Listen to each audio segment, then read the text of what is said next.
Going live, going live. Go, you are live, you are live, we are live. Welcome, welcome.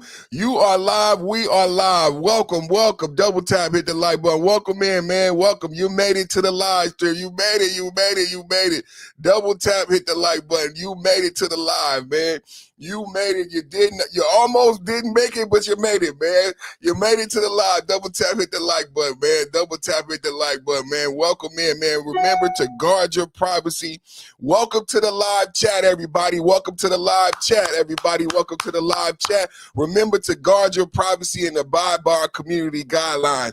Once again, welcome to the live chat. Welcome to the live chat. Remember to guard your privacy and abide by our community guidelines. Let's start it off with a thank you to YouTube. Thank you to YouTube. Let's right now, let's say we're gonna have a lot of unity and a lot of good, healthy conversation in the chat today. A lot of unity, a lot of good, healthy conversation today, a lot of growth, a lot of growing, and a lot of stretching. You know what I'm saying? It's a Thursday. It's a MAGA Thursday. You know what it is on Thursday. It's hot like fire. Yeah, Thursdays is hot, man. Fire, man. Fire dropping all day long. 2 new ICE shootings we're going to talk about today. Yeah, brand new ICE shootings going down right now. We're going to talk about it. We got the footage. We got the coverage. We're going to discuss it. Come on in. Double tap, hit the like button. Come on in, everybody. Y'all heard it here first. You see the thumbnail. You see the description. If you didn't hear about it, 2 brand new ICE shootings have occurred, and it's basically a firestorm, like I predicted in 2026, has broken loose in the streets of Minneapolis. It's resembling to me a lot like what was that place in? Was it Chaz? Y'all remind me. What was it called? Where it just was lawlessness, and we've seen how this unfolds before with these lackluster Democratic leaders. How do we get here? You get here, it's the same way you get here with the $9 billion and $19 billion. I have to keep correcting myself every day. The fraud bill and tab gets higher, but the way you get here is by a lack of leadership, a lack of enforcement. You know, it's no surprise that the sanctuary city mayors are not enforcing the supreme federal law, right? But yesterday I reported on All We Do Is Win Wednesday. We got another victory in Washington. The judge ruled that they have to hand over all the data of anybody who's what a term are we using today? Immigrant who happens to be on Medicaid. So what did Tom Homan say yesterday? If this would not be like this, if Minneapolis and Minnesota would just work with the federal government, right? Who has supremacy, who has authority. When I say supremacy, I mean in law over local law. I don't mean in any other abstract sense. I mean that the federal law is supreme over local law. Tom Homan in Homeland Security has asked for access to the jail, and the recent victory yesterday is not only going to resonate in Washington, but across all these sanctuary cities and ICE sites. How are we arresting so many people? Well, we have access because we have supremacy. Federal law allows us. The judge said that they can keep the HIPAA information, but if you happen to be on Medicaid, I know a lot of people are saying right now, wait a minute, how are you on Medicaid if you belong, if you're not a citizen, right? How are you on Medicaid and Medi-Cal? And I would say the same thing. A lot of people, I'm wondering the same thing. How are you on Medicaid if you're not in the first place, right? So that's the number one question, but we don't ever start with logic. I don't know why we don't ever start with logic. Double tap at the like button as you come in. But Tom Homan is saying, if you give us access to the jails, did anybody know when we say 600,000, and I don't hear a lot of people reporting that 600,000 deported, right? And when we say 600,000 deported, and Tom Homan she says, well, how many of them have committed the number one crime? He said, I can't say the numbers, but I can tell you definitively that 80% of them are criminals. No one ever asked, how can he know 80% of them are criminals? And this goes directly to my argument of how and why we got 600,000 in less than 11 months. How do we get 5,000 in 3 days, 10,000 in so many days? It's because he knows who they are based on the fact that they're already criminals, and that we have access to these criminal databases from a federal level. We can access now now, thanks to yesterday's ruling, we can access the Medicaid log and see whoever's on Medicaid if they're not a citizen, and then we can go knock on their door. You understand what I'm saying? If they're receiving welfare, if they're receiving federally funded aid and they're not a citizen, now we can follow that money. We can follow the money trail. For everybody wonder, everybody's not on the side of the criminal. Everybody's not on the side of the criminal. And people want to know, well, what are we actually doing to stop the fraud, to stop the criminals? Well, this is how ICE is actually operating.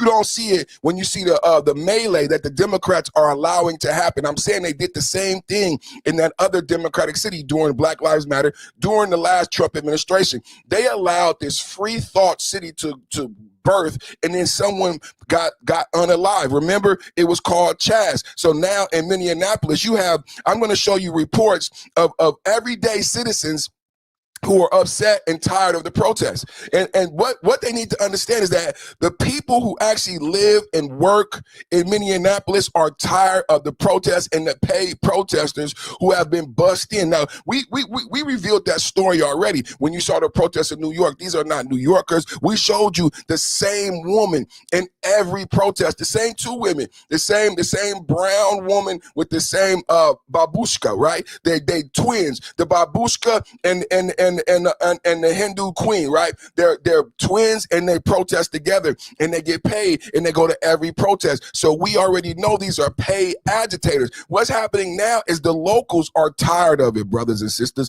The locals are tired of it. We got 2 brand new shootings today. Double tap hit the like button, like, share, subscribe. We got 2 brand new ICE shootings. Some of you may have heard. I know a lot of people at work right now. One of my brothers told me the other day he'd be at work, but he still be listening. Thank you for everybody who driving their truck, who on their break, who on their lunch, who may be on their way home. Double tap at the like button. I'm on the Pacific. That's Pacific Standard Time. You got Mountain Time, Central Time, East Coast Time. You know what I'm saying? West Coast, down south, east to west, all around, South Com region. You know what we talking about, man. Welcome to all my patriots. This is the Perfect Timing Podcast. Live. The Ultimate MAGA 2026 headquarters. I'm your host, Perfect, of the Perfect Timing Podcast, dropping the most base red pill truth bombs on the Trump Insurrection Act threats, crushing Minneapolis ICE riots. Did you hear about Trump threatening Insurrection Act? Did you hear about Trump threatening? Now, a lot of people on the other side will say, we predicted this. We said this was coming. What part did you predict? Because I got to ask, did you know? Because this is paid protesting, right? These tactics, the government shutdown. That we've seen these tactics before in the first Trump administration, right? These protests that don't lead to anything. If they really want to change, they would change the policies, right? What is Trump doing to actually generate change? Well, number one, he ended TPS. Can we get 31726 in the chat? We're going to keep reminding them, and we're going to count it down. Somebody count it for me right now as I keep going, because y'all know I'm mega max, and I'm mega go max, I'm mega base. So I'm fired up and ready to go, so I ain't got time to do the math. But one of my patriots and my MAGA Knights, would you please do the math for me? How many days do we have left counting down to 3/17/26? And if you're new here, if you don't know what we're talking about solutions. This is a solution-based platform, a solution-based conversation, and a solution-based podcast. Trump removed the temporary protection order that was covering the Somalians since 1991, right? They were allowed to come here because they had civil war in their country and they were fleeing civil war. It should sound similar, right? Who was president in 91? It should sound similar, right? Because Biden, Sleepy Joe, let's go. Brandon said the same thing about the Venezuelans, right? About the South Americans, right? I have to open the border. They refugees, they running from who? But nobody today remembers, as they try to get into Trump is this, and Trump is that, and Maduro in Venezuela. Nobody remembers. We opened the borders in 1991 for Somalians because they had a civil war. They were refugees. They were doing bad. Everybody remembers that. But did you remember that Biden said the same thing about who? Venezuela. Well, who was they fleeing in Venezuela? 8 million people left Venezuela. Why would they leave Venezuela? Venezuela's so good. And Trump is just going over there, just stealing everything and sovereignty and all this bull pucky that they bring up today. What about when Biden opened the doors and said, bring me your tired, hungry criminals from Trinidad? Open up the prisons. Give me your prostitutes. Give me your drug dealers. Give me your gangbangers. That's what Biden said. That's what Kamala and the Borders said, right? I'm not black. Is she black? I don't know if she's black, but is she the Borders? That's what they said. That's what they did. They open up Venezuela. They let them come over here, right? And then, and there you go. That's the process right there. That's the process. So now when you see us in Venezuela, don't ask why, don't wonder why. It's the same reason why Trump shut down the temporary protection. The temporary protection for Venezuela is gone also. The temporary protection for Venezuela is gone also. We shut it down for Somalia. We shut it down for Venezuela. And then we said, Colombia, you on the list. Mexico, you on the double tap, hit the like button. Let's go, MAGA. Let's go, man. We ain't playing today, man. We ain't playing today, man. Did y'all know Trump threatened insurrection acts in Minneapolis? He already removed the temporary protection. It's just going to keep rolling. It's just going, he already stopped all the money to the daycares. He stopped all the money to the daycares. We changed the whole, we closed the loophole on January 5th. There will be no more empty daycares. If they empty, they won't be getting paid. See, there was a reason the daycares were empty and getting paid. If you are new here, double tap at the like button and subscribe. You heard about Nick Shirley just dropped this new video today. Nick Shirley just dropped a new video, brand new fraud, rampant. We got brand new 2 ICE shootings, brand new 2 ICE shootings. Nick Shirley just dropped a brand new video today. Double tap, hit the like button, detailing more criminal fraud all over Minneapolis, Minnesota. How do we get here, ladies and gentlemen? How do we get here, ladies and gentlemen? Well, and what are the solutions? Well, TPS has been removed. 31726. Did we get the number in the chat? What's the number? Double tap at the like button. I got the best chat. W chat. Do we get the number? About 54 days. About 54 days. We're going to count it all the way down. We're going to count it all the way down to Somalia town. Till they go down to the boogie down. We're going to count them all the way down. Yeah, we're going to count them all the way down. And then we showed the plane yesterday. We showed the plane yesterday, huh? We showed leave ICE alone. You know what we say on this channel? You know what we say? ICE, ICE, baby. Too cold, too cold. It's like ICE, ICE, baby. Just go back home. Everybody in the chat, everybody at home right now. ICE, ICE, baby. Too cold, too cold. It's like ICE, ICE, baby. Just go back home. That's right, 31726. Y'all watching the #1 podcast on YouTube. Double tap at the like button. Nobody like me. Perfect Time podcast, giving you facts right now, man. Trump has threatened the Trump Insurrection Act on Minneapolis ICE riots, Trump halting Iran killings with America First power, and the epic visa ban slamming 75 invader countries. We're going max base, so heavy, so dominant. Trump news today, MAGA victory, immigration crackdown, military options Iran. Smash the like if you're ultra MAGA. Subscribe for daily wins. Comment Trump forever right now. Let's rally for America first. No more radical left chaos. Video proof is coming in the description. Real evidence, no fake news. Call to action. Share the live stream. Amp me up right now. Double tap, hit the like button. First up, Trump threatens the Insurrection Act on Minneapolis ICE protesters. Anybody heard about that? That's the lead-off story. First up, Trump threatens the Insurrection Act on Minneapolis ICE protesters. Massive win for border security. Heroic federal agents shoot illegal Venezuelan thug in self-defense during traffic stop. That's going to be our lead-off story. We got a brand new shooting, but we're going to discuss 2 ICE-involved shootings. And what we're talking about is our heroic federal agents shoot an illegal Venezuelan thug in self-defense during a traffic stop. He attacks with shovel, resists arrest, barricades in house. This is the second ICE shooting in a week. Exposing a radical left agitator, throwing fireworks, racks at patriots, defending America. Trump blasts corrupt Minnesota politicians like Governor Tim Walz. If they don't obey the law, I'll invoke an Insurrection Act and deploy troops. You heard it here first. Have you guys heard about this? Trump said, if Tim Walz and the lack of leadership, that's why somebody, what were we watching the other day? We were watching Ilhan Omar talking about Tim Walz being a great governor. And then she said, well, why is he stepping down? Why is he stepping down? Trump said, if they don't obey, I'll invoke an Insurrection Act and deploy troops. Trump Insurrection Act 2026, Minneapolis ICE shootings, protests, DHS defense agents, America First informant.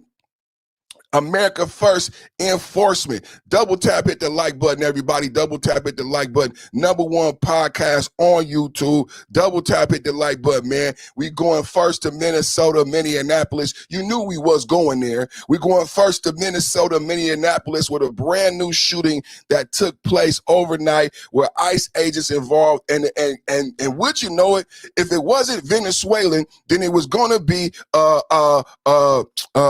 if it wasn't Venezuelan, it was gonna be Somalian, and it turns out to be Venezuelan. Why are they all in the same? Maybe it's these sanctuary city policies, ladies and gentlemen. Because you got to ask yourself, why is this happening and always in the same places, always at the same time? It's like an old R&B record, right? We see each other at the same place. We see each other at the same time. Fair use, fair use. We're gonna react to this news report. Federal agent shoots man in the leg as Minneapolis immigration tensions escalate. You know, one thing I heard from some people in Minneapolis, we're gonna play the video. Some of the people who live in Minneapolis, what they said they thought was odd, this is why I brought up Chaz earlier. What they said they thought was odd is there's no police presence. The police are allowing the protesters to just do whatever they want. Isn't that reminiscent of BLM when we saw all these people and law-abiding citizens like us, people who go to work, go to church, pay their taxes, pay their tithes, so all these people running around breaking into stores, but we didn't see any type of law enforcement, right? Nobody were enforcing the law. People were able just to loot, right? And what they're saying is happening in Minneapolis, because a lot of you might be saying, why is it so crazy in Minneapolis right now? Well, the locals are saying the police are allowing people to do whatever they want. It's BLM all over again. You can go loot, you can go protest or pose as a protester. Remember, BLM people put on these masks, assume that they were protesters, but really they were looters, criminals, and agitators. So this morning, double tap at the like button. If you're brand new here, we are discussing Trump threatening an Insurrection Act and deploying troops. Put a one in let's do this right now before we watch the video. Put a one in the chat if you think Trump should deploy troops to Minneapolis. Put a one in the chat right now. Put a one in the chat if you think Trump should deploy troops to Minneapolis right now. Let's go to the video. Last night when a federal officer shot a man in the leg during an immigration enforcement operation. Homeland Security says the officer was attacked with a shovel and a broom handle by 3 people. What the? Why do they have that music playing like that in the background? That is the weirdest thing. In Minneapolis morning, saying he could invoke the operating in the Twin. That's disgusting. St. George joins me now live from Capitol Hill. And Joe, the president this morning saying he could invoke the Insurrection Act, which would allow him to deploy troops potentially to the Twin Cities. What more can you tell us? Well, there's tension, Andrew, this morning, obviously, between protesters and law enforcement, ICE operations, the images that we've seen unfold in Minnesota for several days now. And there's also the tensions, escalating war of words between government officials, the president of the United States, the governor of Minnesota, the mayor of Minneapolis. Let's get to President Trump's Truth Social post from a little bit earlier this morning in response to the latest protests in Minnesota. Quote, if the corrupt politicians of Minnesota don't obey the law and stop the professional agitators and insurrectionists from attacking the patriots of ICE, who are only trying to do their job, I will institute the Insurrection Act, which many presidents have done before me, and quickly put an end to the travesty that is taking place in that once great state. Thank you for your attention to this matter. The Insurrection Act does give the President of the United States more authority to use the National Guard, military presence in an American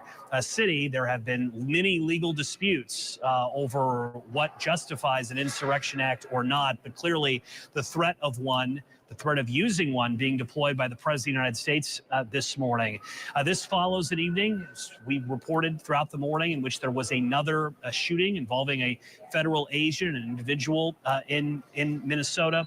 And it follows just hours after Governor Tim Walz, the governor of Minnesota, addressed the state in an evening televised address. The governor said this about President Trump and the Trump administration. Let's be very clear. This long ago stopped being a matter of immigration enforcement. Instead, it's a campaign of organized brutality. Let's go. I got other video. I want to go to. I'm gonna stop sharing that right now. I got other video I want to go to. Double tap, hit the like button, everybody. I got other video I want to go to. We talked about the shooting that took place last night. Let's go to this other video and let's stay focused right now. Let's go to this other video and we're gonna stay focused right now. Everybody say alhamdulillah for your brother in the chat right now, because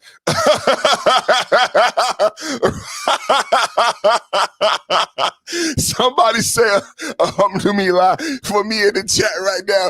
Alhamdulillah, because somebody just sprinkle some pixie dust over the podcast, man. I need somebody to sprinkle some pixie dust over the podcast, man, because it's so many grifters and horrible people, man. I just did, man. I went to the other video, right?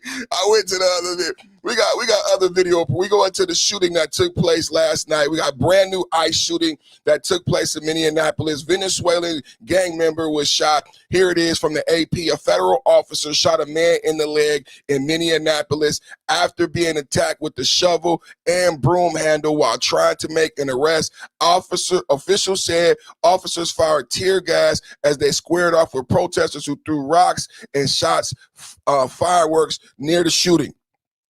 Watch. No.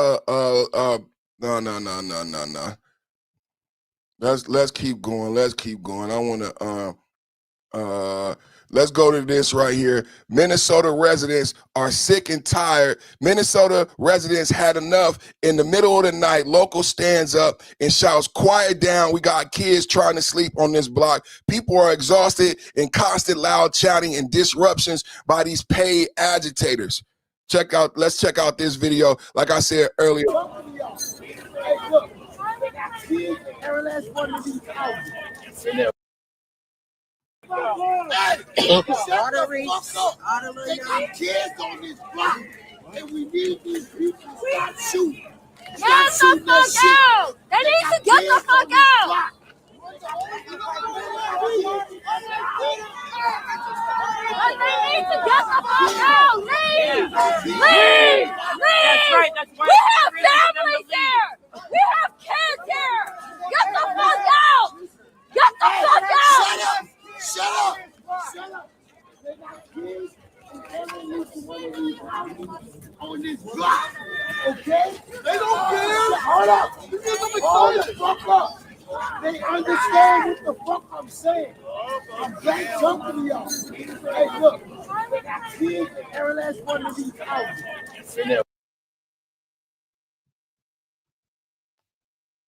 So what we're watching right now is locals in Minneapolis. Watching. Look, what the fuck are we doing? So this is what's happening in American street. So you see confrontations between Minnesota ICE Watch and ICE agents, right? We broke down the training from them. Now it has gotten so bad. I got reports where people saying the police are refusing to police the protesters. That's how the leftist agenda is working against the federal government and the federal agents. So Mayor Jacob Fry and Tim Walz, their answer to Donald Trump, right? Their answer to Donald Trump has been to tell police officers to stand down. So now we got lawless communities. We have lawless communities. We have people cannot drive to work. People can't sleep. So now it's no longer just affecting the federal agents. It's affecting the community. And the people who are doing the protesting at 2 and 3 o'clock in the morning don't care because they don't live there. They're not from the community and they're being paid. That part. What are we doing? That part. What are we doing? What are we doing? They don't care! They don't fucking care! They don't care! They don't care! Listen! All duty ass Tyler, what are you wearing camo for? Fuck you! We have children here! Fuck you! Go home, Nazis! Go home, Nazis! No, shut up! I live wrong. You hate America! Get out! Get out of here! Stop! Who the fuck goes there? See, do you understand? So, and then someone just threw a bottle at the ICE agents. This is a predominantly minority community, but all you see in protesters are white liberals who are protesting. This is a minority men who are saying this is a minority community. These white people do not live here. We do not want this confrontation in this street. We have children, we pay rent. Why is this occurring on this block? Because Minnesota ICE Watch set up this confrontation, and your mayor, Jacob Fry, who you voted for, is making the police officers stand down. You want to fight? You want to fight? Who the fuck told that? Who want to fight? Who want to fucking fight? So one of the protesters just threw a bottle at the black man who lives on this street, who is trying to get everyone, ICE agents and protesters, to get off of the block so that his children and his neighbors can go to sleep. Who want to fight me? I promise. I'll fight anybody. Stop throwing at these fucking people. Because they got kids in these houses. They got kids. I don't give a fuck who live around here. My daughter live around here, nigga. What you, all right? What you want to do? You want to go there? You see what's happening? Do you see what's happening? Lawlessness is deteriorating. Lawlessness is, they thought it was a joke. These two right here, they thought it was a joke. They thought it would just stay with them and their political ambitions. It's not staying with just them and their, I played a video the other day of a young lady who got into a confrontation. A young lady who was trying to go to work and could not go to work because the street was being blocked. I saw a confrontation of a young lady who was trying to go to work and couldn't go to work because the street was being blocked. And again, they...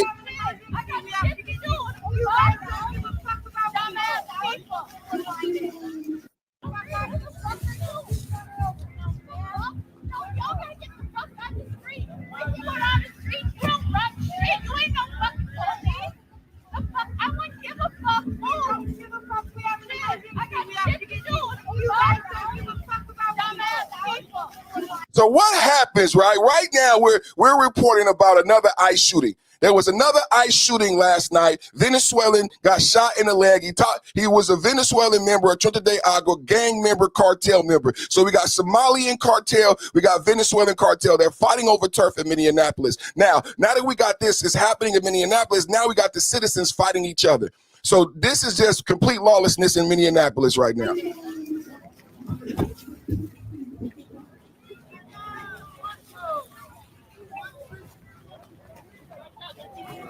So two women, this is what we talked about. So two women, think about what they do. They try to make you use preferred language, thee and they and them. And they talk about feminism and liberalism, but they just made, the liberal protesters in Minneapolis just made two women turn around. They just made two women turn around and refuse to allow two women to drive through so they can go along to go to work and do their daily duties and be free in America. This is not freedom. This is not democracy. Why are you holding that American flag? Why are you holding that American flag? You just look at the smile. Look at the smile on the liberal. They're happy. You just took away their liberty and their rights and their freedom.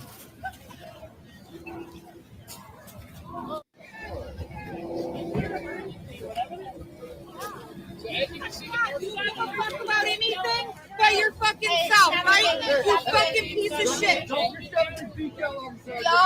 stop engaging. We're trying to get them to leave. You don't care about anybody but yourself. This is so true. You know, on my channel a lot, I like to delve into the fact that we are a democracy, right? And we are not a monarchy or a theocracy. Do you guys understand what's happening in the streets of Minneapolis? The same thing that happened with BLM, and BLM told you we are trained Marxist socialists. They are trying to destroy democracy in America. You can see it in the video, brothers and sisters. You can see it in the video. Their goal as trained Marxists and socialists is to destroy democracy and take away your freedoms. They are lying. They don't care. They don't care about your freedom to have a good night's sleep, to get to work, to drive to the grocery store, the freedom of religion, the freedom of passages. They don't care, bro. That's monarchy, bro. The monarchy, the king would say, you can't go down this street. The king would say, you can't say these things. This is the liberal Democrats, the blue hair, purple hair protesters. You can't say this. You can't call me this. Are we in a democracy, or are we in a monarchy or a theocracy, right? Where if you don't bow and pray and uphold the liberal, see, imagine if Kamala and Ben Biden, imagine if Kamala would have won. You would have been living in a theocracy, a monarchy, because my voice would have been silent. You wouldn't have been able to hear me. They silenced people during the last administration. You weren't allowed to hear differences of opinion. That's a monarchy. You didn't have, in America, what makes it so great is that we have differences of opinion. And when you stop someone from being able to travel in America and you don't have a right to do that, what is happening? What is happening? We have a brand new ICE shooting and complete lawlessness and democracy breaking down in Minneapolis. Double tap at the like button. Perfect Timing Podcast. Mayor Jacob Fry, chief of police, responding to brand new ICE shooting of Venezuelan gang member. Let's go. Fair use. There's still a lot that we don't know at this time, but what I can tell you for certain is that this is not sustainable. This is an impossible situation that our city is presently being put in. And at the same time, we are trying to find a way forward to keep people safe, to protect our neighbors, to maintain order. And we're in a position right now where we have residents that are asking the very limited number of police officers that we have to fight ICE agents on the street, to stand by their neighbors. We cannot be at a place right now in America where we have two governmental entities that are literally fighting one another. Why are we put in this position? We're put in this position because we have approximately 600 police officers in Minneapolis, far fewer that are able to work at any given time. And there are approximately 3,000 ICE agents in the area. 3,000. The 600 police officers that we have are charged on any given day with investigating crime, stopping homicides from taking place, preventing carjackings. That's the work of a police officer in a city. Meanwhile, we have ICE agents throughout our city and throughout our state who, along with Border Control, are creating chaos.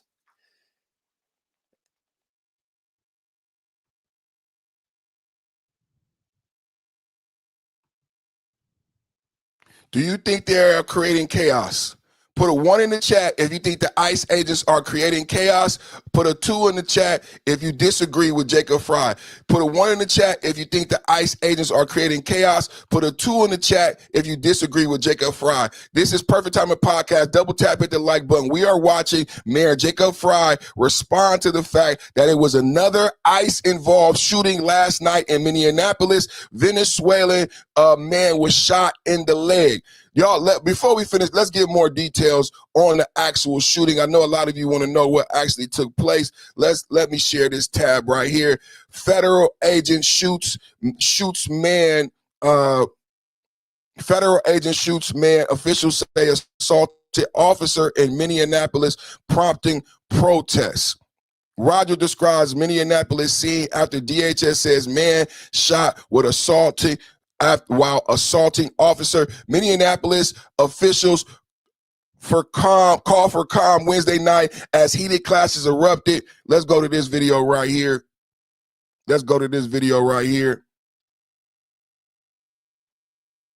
Give you some more detail. Then we're going to get back to Jacob Fry. Billy, I need help with the clicker. I'm doing my best, y'all. I am doing my best, y'all. I swear to goodness, man. I am doing my best, y'all. Double tap at the like button, man. I know y'all love me because I love me. So keep on going, man. Let's go. Let's go. Double tap it. Like, where are my ones at? What y'all think? Is Jacob Fry right? Do you think ICE is causing the problem? Where my ones at? Where my ones at? Let's go. Where my ones at?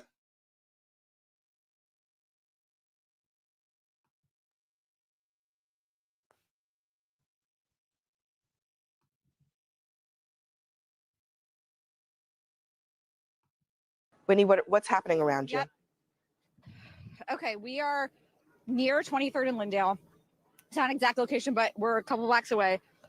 Sorry, it's a little hard to breathe because they just let off several flashbangs, multiple tear gas canisters that were coming off all around us. And at one point, it became so foggy that my producer, Meredith Edwards, and I got separated from our photographer, Jonathan Shearer.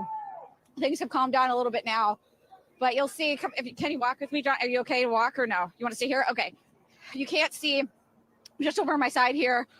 There's still multiple federal agents and a growing crowd, very angry here, following them all around the neighborhood from what we've seen. This is all because what we know, according to the Department of Homeland Security, around 6:50 Central Time, law enforcement was conducting an operation where they say that they were going after a specific target.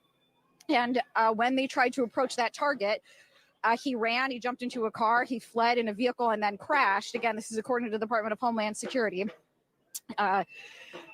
Again, they're saying that in an attempt to evade arrest, the subject fled the scene in his vehicle and then crashed. And once law enforcement was able to catch up with that subject, they attempted to arrest that subject. He was fighting back while that officer and the subject were on the ground, apparently fighting, according to the Department of Homeland Security. Other people began attacking law enforcement. That's when the subject got loose and began striking the officer with a shovel or a broomstick. And that's when DHS says that the officer fired what they are calling defensive shots. They're now. Did y'all hear that? Did y'all hear that? They said the police were trying to arrest a Venezuelan cartel gang member. The agitators got involved in a federal agent almost lost his life last night. How come they're not reporting what really happened? A federal agent almost lost his life last night. That's what really happened. What it sounds like to me is a federal agent almost lost his life last night because they were arresting a Venezuelan cartel member from Trinidad de Agua. He was evading arrest. And when they finally caught up with him, he tried to fight them back.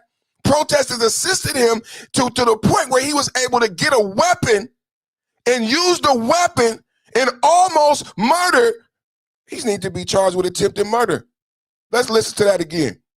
And this is according to the Department of Homeland Security. Again, they're saying that in an attempt to evade arrest, the subject fled the scene in his vehicle and then crashed. And once law enforcement was able to catch up with that subject. Don't that sound familiar to Renee Good? Don't that sound familiar? What is he doing on the street at night? Then he fled the scene and crashed. Do you guys know some American citizen could have been injured? As he's evading arrest, which is illegal, not only from a federal agent, but we reported the other day, it is illegal to flee a traffic stop in Minneapolis and Minnesota. So he's felony evading. He crashes, which could have hurt somebody. And then he continues to fight arrest. Listen, double tap at the like button. Perfect Timing Podcast. Like, share, subscribe. Join the channel right now. Second ICE shooting. Attempted to arrest that subject. He was fighting back while that officer and the subject were on the ground, apparently fighting, according to the Department of Homeland Security. Other people began attacking law enforcement. That's when the subject got loose and began striking the officer with a shovel or a broomstick. And that's when DHS says that the officer fired what they are calling defensive shots. They're now saying that officer and what they call and what you're seeing right now is what they call defensive shots. That sounds like he's defending himself. If he's getting beat with the shovel and protesters, what is it? When does it become a defensive shot?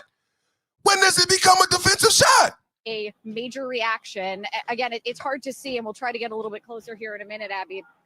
But there is a growing crowd here that is increasingly angry, that is following ICE, what we believe are ICE officers or other immigration agents throughout this neighborhood, screaming at them following ICE agents, screaming at them. Do you guys understand it's a powder keg? On my channel, I said Firestorm. If you go to my channel, you're gonna see the image Firestorm. This is a powder keg in America right now. And following ICE agents, beating drums, blowing whistles, 2 in the morning. I said we need to check the toxicity levels of some of these protesters.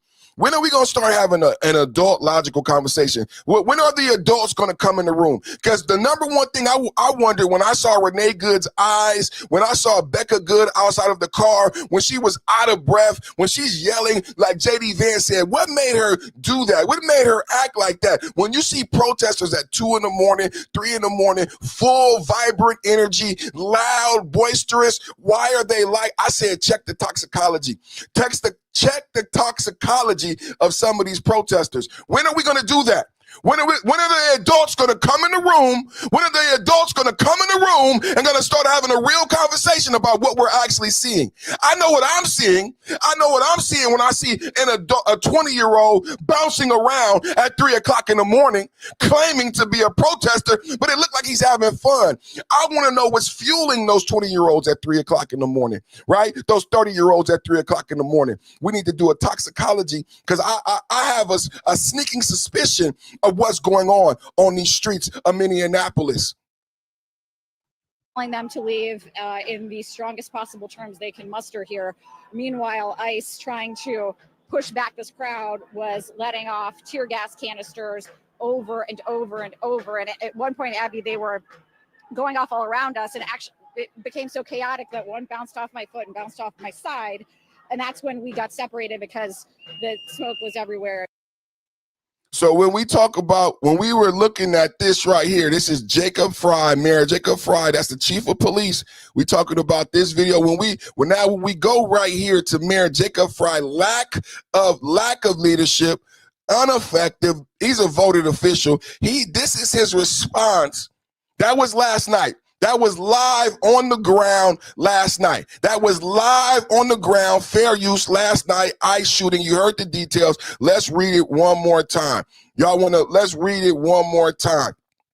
Let's read it one more time. Federal agent shoots man, officials say assaulted officer in Minneapolis, prompting protests. The Department of Homeland Security said federal agents were conducting a targeted traffic stop.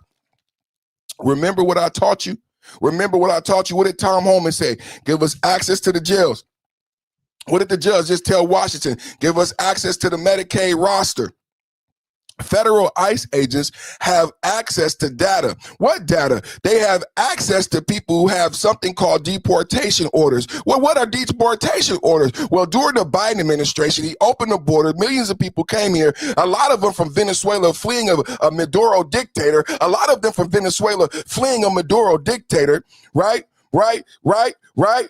The Department of Homeland Security is doing a targeted traffic stop when the man, a Venezuelan national, how many people knew that we had a Venezuelan presence in Minnesota also? I say that we have Venezuelan cartel and we have Somalian cartel fighting over turf because there's so much money being given away by the Democrats. The Department of Homeland Security said federal agents were conducting a targeted traffic stop. What do you mean by targeted traffic stop, Perfect? Targeted means they knew who was in the car. They knew who was in the car. Well, how did they know? Because they have a registered list of cars that are registered people who came here during the Biden administration who happened to have got arrested for committing a crime. When they got arrested for committing a crime, they saw a judge. A judge gave them deportation orders.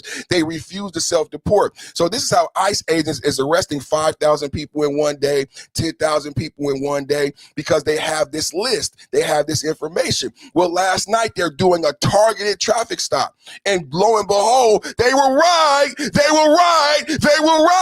The person they were pulling over, who they believed was a Venezuelan cartel member, turned out to be, like, drum roll please, a Venezuelan cartel member, and he ran and he tried to beat up and kill an ICE agent. Surprise. I'm not surprised. Double tap at the like button. So you're telling me that ICE agents had his license plate. Yeah, just like I played the video last week where ICE agents pulled over a young man driving a black Jeep, and they pulled him out the car. He's yelling all this stuff about ICE, and they asked the young man, and the young man says, "Why have you pulled me over?" The ICE agent says, "This Jeep is registered to someone who came here illegally during the Biden era. The name of that person is blah, blah, blah." The young man yells, "That's me, that's me." They say, "Turn around, put your hands behind your back, you're under arrest." These are targeted stops. No one is going to Home Depot looking for brown people. These are targeted stops. They know who to get. That's why when Tom Homan was asked about the 600,000 successful deportees by ICE, clap it up, he said we can safely say 80% of those 600,000 were criminals because we have a list of deportees. Let's go, everybody. This is not the path that we should be on right now in America. Thankfully, there's another path. And I want to talk to everybody who's out there, even people who aren't living in Minneapolis right now. Maybe you just put your kids to bed. Maybe you're cleaning up the... You can't put your kids to bed in Minneapolis. You can't put your kids to bed. Fail. You can't put your kids to bed in Minneapolis. Why? Because the paid agitators won't let Minneapolis sleep. What is he saying? Out of touch, out of touch, out of time. 80s, baby. Dishes. I'm sure you love your family. There's no doubt in my mind that you love your town. Imagine if that city or that town was suddenly invaded by thousands of federal agents that do. How about if that city and town was invaded by thousands of Somalians who stole billions of dollars? What if that city and town was invaded by thousands of Somalians? Is this microphone on? I think my microphone. Is my microphone on? Double tap at the like button, man. Let's take a pause for the cause. Let's take a pausation for station identification. Y'all know who y'all watching right now? Double tap at the like button. Y'all know who y'all watching right now? Y'all know where y'all at? We at the Perfect Time of Podcast. Double tap at the like button. Like, share, and subscribe, man. Let me see some super chats. Let me see some thumbs up, man. Get them likes up. We need 1,000 likes, man. Get them likes up. We need 1,000 likes, man. Let's see some super chats. Let's see some likes. I want to see some members. I want to see the chat lit up with memberships. Go ahead and join the channel. I got a special going right now. You can join the channel for $2 right now, $2 for a month. We got membership starting at $2 a month, $5 a month. So if you're a broke boy, you can join my channel for less than it costs to feed a starving Somalian. You heard it first right here. I said you can join my channel for less than it costs to feed a starving Somalian. You can feed a starving Somalian for 10 cents a day. Y'all remember that when we were kids?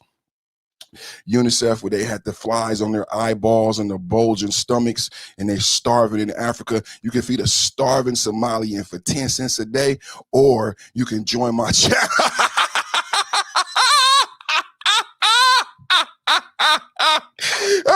I had to troll them real quick because I know they're going to talk shit when I ask people to join and support monetarily. They like to say all that shit. But you want to support the Somalians? Double tap for Trump. Double tap for Trump. You want to support TPS and temporary protection orders for the Somalians? They came here and stole $19 billion.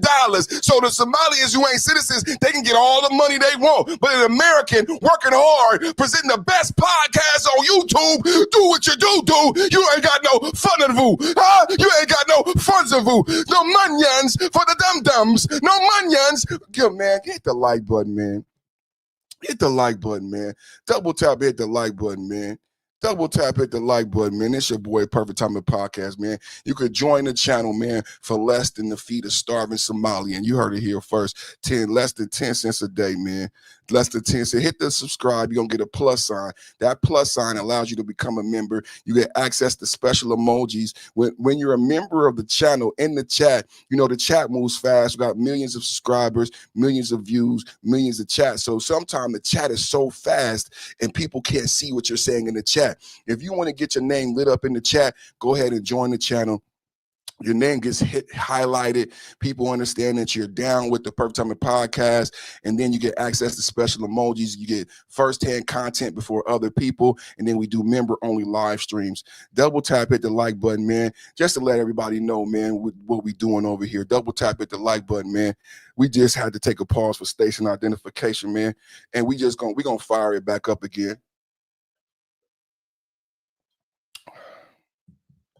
We're going to fire it back up again, man. How's everybody doing today, man? We got 2 shootings. This is just the first shooting. The other shooting is a little bit sadder. The other shooting is a little bit more sadder. That's why I saved it for the second story. I actually had it as my leadoff story yesterday, but yesterday we got rocking and rolling so fast that I didn't get to it. Look at that $2 super chat. MAGA all day, every day. Let's go. Double tap, hit the like button. Mrs. Perfect Timing with the $2 super chat. See a super chat, send a super chat. Thank you so much for your support, man. Join. You see how she look in the chat? That's how you look when you become a member. You know what I'm saying? Your name get lit up like that. So membership has its privileges. Remember, everybody, membership has its privileges. We're talking about a second shooting. I know they keep coming back. They love me. Ice, ice, baby. Too cold, too cold. It's like ice, ice, baby. Just go back home. Ice, ice, baby. Yeah, man. I love everybody, man. I love you all. I love America. I wish people would mostly understand when we say America first, make America great again. We want America to be great for both Democrats and Republicans. Our goal would be that both Democrats and Republicans feel the same way, that they understand it's about the greater good of the House, that everybody lives here. We all need to benefit. So the channel is about having an educated electorate. We try to fight lazy. We try to fight lazy intellectuals and bring forth a different opinion that's different than the status quo. We're counter narrative here. My name is Perfect. This is the Perfect Timing podcast. Today we're talking about a brand new unveiling story. Very sad. ICE involved shootings. We're going to report 2 different ICE involved shootings. The first one we're talking about today happened in Minneapolis. The second one took place in Los Angeles. This one we're talking about right now, ICE involved shooting in Minneapolis.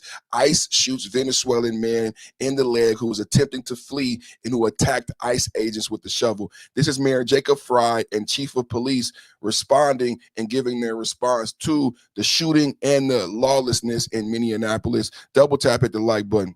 Do not share the values that you hold dear. Imagine if your daily routines were disrupted. The local cafe that you eat at was shut down because they're scared that their own family might get torn apart. Imagine if schools shut down and suddenly parents got to figure out what to do for daycare. This is not creating safety. It's certainly not creating safety when a huge percentage of the shootings that have taken place so far this year in Minneapolis have been by ICE. So let's be very clear. I've seen conduct from ICE that is disgusting and is intolerable. If it were your city, it would be unacceptable there too. And for anyone that is taking the bait tonight, stop. That is not helpful. Go home. We cannot counter Donald Trump's chaos with our own brand of chaos. And I have seen thousands of people throughout our city peacefully protesting. For those that have peacefully protested, I applaud you. For those that are taking the bait, you are not helping, and you are not helping the undocumented immigrants in our city. You are not helping the people that call this place home.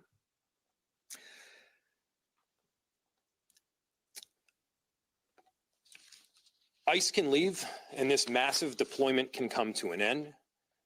We have filed litigation to hopefully make it so, and at the same time, I'm deeply concerned that we don't have that kind of time. This is already the second shooting that we've had in a week. People are scared. The atmosphere is tense. But again, there is another option. We can stop going down this route together. We'll open it to any questions.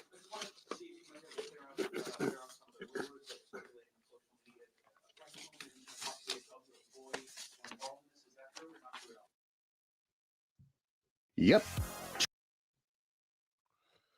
So Jameer Jacob Fry and the chief of police are responding to a brand new ICE shooting in Minneapolis. We watching the video right now. Double tap, hit the like button. Double tap, hit the like button. Mayor Jacob Fry, chief of police, responding to the shooting, or lack of response, should I say, lack of response to the shooting in Minneapolis last night. So there were reports initially that there was more than one person shot.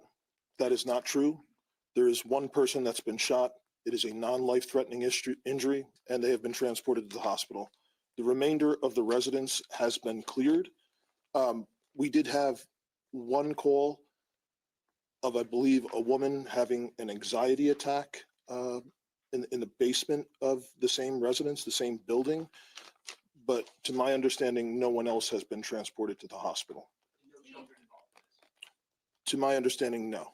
DHS has said that 2 other people came out of an apartment and started tapping the officer with shovels, and that the original person that they were looking for also did that. What is your investigation told you so far? So the question was that people had come out of the residence and attacked federal law enforcement with shovels. The understanding that we have at this time is that this incident began on 94. The individual drove towards the residence, had some sort of accident outside the residence, ran towards the house, and got into a struggle with federal law enforcement. There is I believe there's a broom and like a snow shovel that's on the scene. And yes, I have heard information that that some individual, at least one person, may have assaulted federal law enforcement. Why was that so hard, ladies and gentlemen? Why was that so hard? Now you might wonder and understand how and why this is happening in this city. And he wants to blame ICE. Who put a 1 in the chat? Is it ICE fault, or is it the lack of leadership from the Minnesota leaders' fault? Whose fault to blame for the violence in Minneapolis right now? Is it ICE, or is it Mayor Jacob Fry and the chief of police? 1 if you blame ICE, 2 if you blame Jacob Fry and the chief of police. Why did it take so long for him to say, yes, they assaulted an ICE federal agent with a shovel? That's attempted murder. That's assault on a police officer, a federal agent, who I've been saying to my chat for the last week. The federal officers who you guys want to disregard and use nomenclatures and terminology and semantics and say ICE, they are federal officers empowered by the Constitution with more powers than you, with more powers than you. That is sick.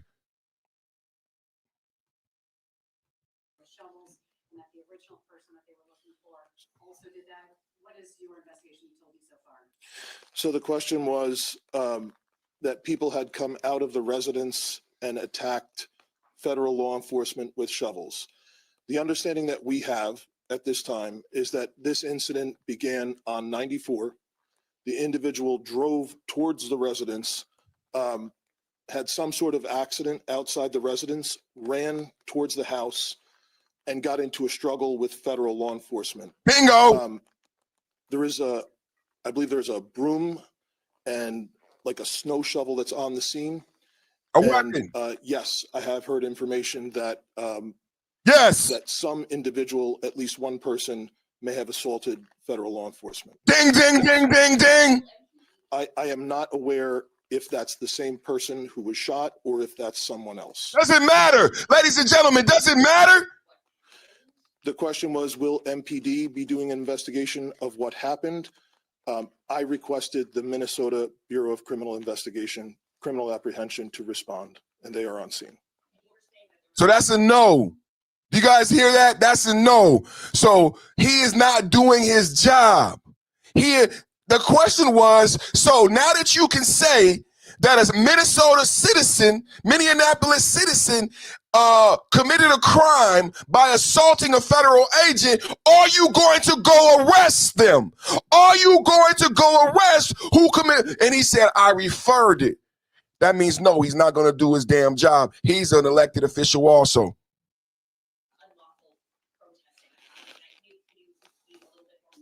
The question was about unlawful protesting. It has absolutely become an unlawful assembly. There are individuals throwing fireworks at police officers, individuals throwing ice, rocks, other projectiles at police officers. It is well past the line, and people need to leave. What kind of communication, if any, of you have with federal law enforcement? The question was communication with federal law enforcement tonight. That communication was all on the scene.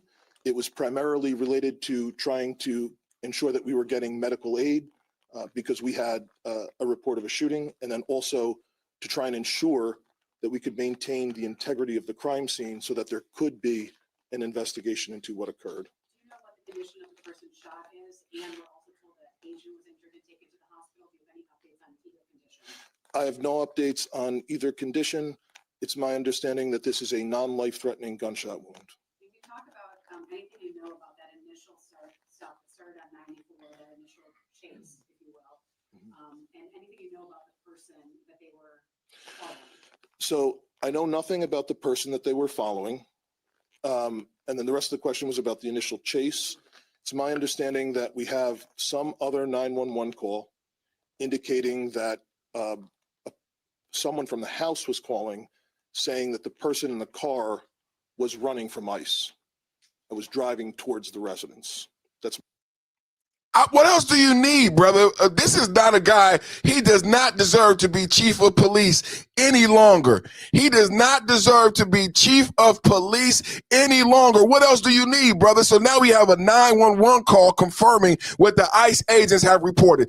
Are you guys able to extrapolate from the double talk from this politician? He's not even a police officer. So now we have a 911 call actually validating what the ICE officers have told us. And what did we read? What did I read to you? What actually happened? The ICE officer said that they attempted to make an arrest and the guy fled the scene and then crashed. And then when they got to the car to apprehend him, he fought them. And then people came out of the house, assisted and beat up the ICE agent, gave the Venezuelan cartel gang member a shovel, and they all proceeded to beat the ICE member. He could have lost his life if he didn't have a gun. Thank God he was armed. And this police officer is talking around the truth. And for anybody doubting the story of the ICE agents, which you shouldn't, now we have a 911 call, a third-party account, just like with Renee Good. Just like with Renee Good, we have a third-party account. A 911 call came in and say, hey, I'm looking outside and I see a guy trying to run and fight with ICE. So anybody in the chat who doesn't believe the ICE agents, you're just going to keep getting found wrong. These ICE agents are federal officers of the law, and they're doing an obligated duty. Remember, we played that from Homeland Security. So now we have a 911 call substantiating the fact that the ICE agent was actually doing their job and the criminal was fleeing. Right now we have that substantiated, right? Even though two things that was substantiated by the chief of police. He was actually assaulted. A federal agent was assaulted. Now, that's not just conjecture. I know I'm loud. I could be boisterous. You guys could say, oh, he doesn't know it. No, the chief of police just confirmed a federal officer was assaulted. Second thing he confirmed so far is the fact that they was fleeing an ICE agent. So we have two things confirmed. The Venezuelan cartel member assaulted an ICE agent and fled an ICE agent. I don't even like the term ICE agent anymore. Can we say federal officer? Hashtag federal officer in the chat. Video last night after the shooting. They looks like they're trying to force through to control the scene with a vehicle. They're clearing. There's a person arrested, it seems. I'm not quite sure, on the ground. She looks like she's cuffed.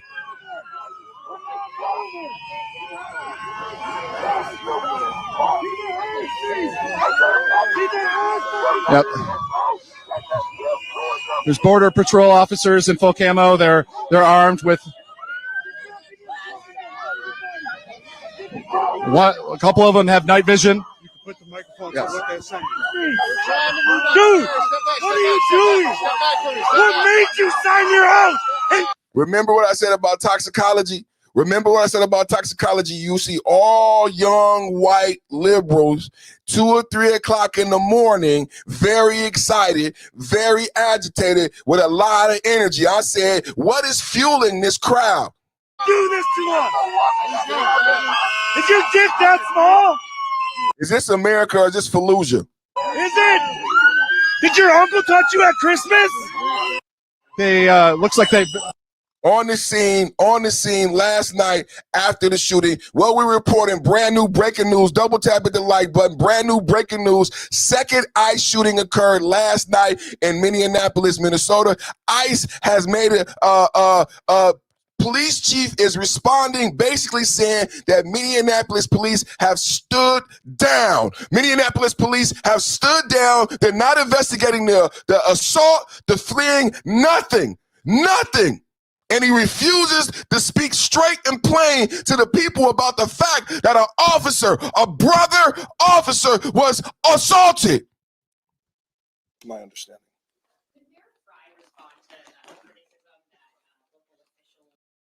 If you're trying to stay legal.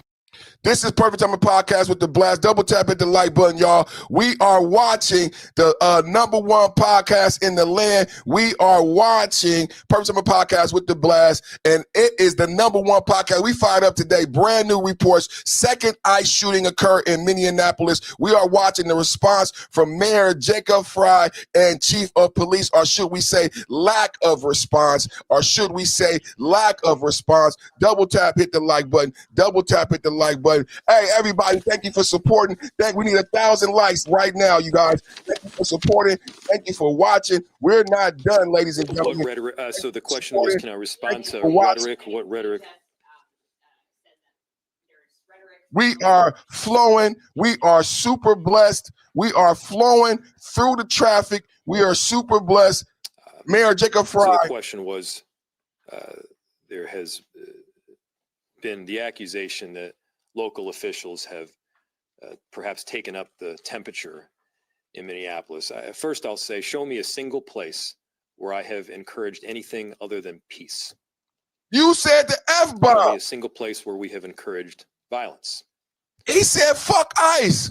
Didn't he say, get the fuck out of here? Didn't Mayor Jacob Fry say, fuck ICE, get the fuck out of here? And then after that, citizens went crazy on your streets yelling at federal agents, fuck you, get the fuck out of here. Did anybody see that? Am I the only one? Am I the only one paying attention? After you said that, leader,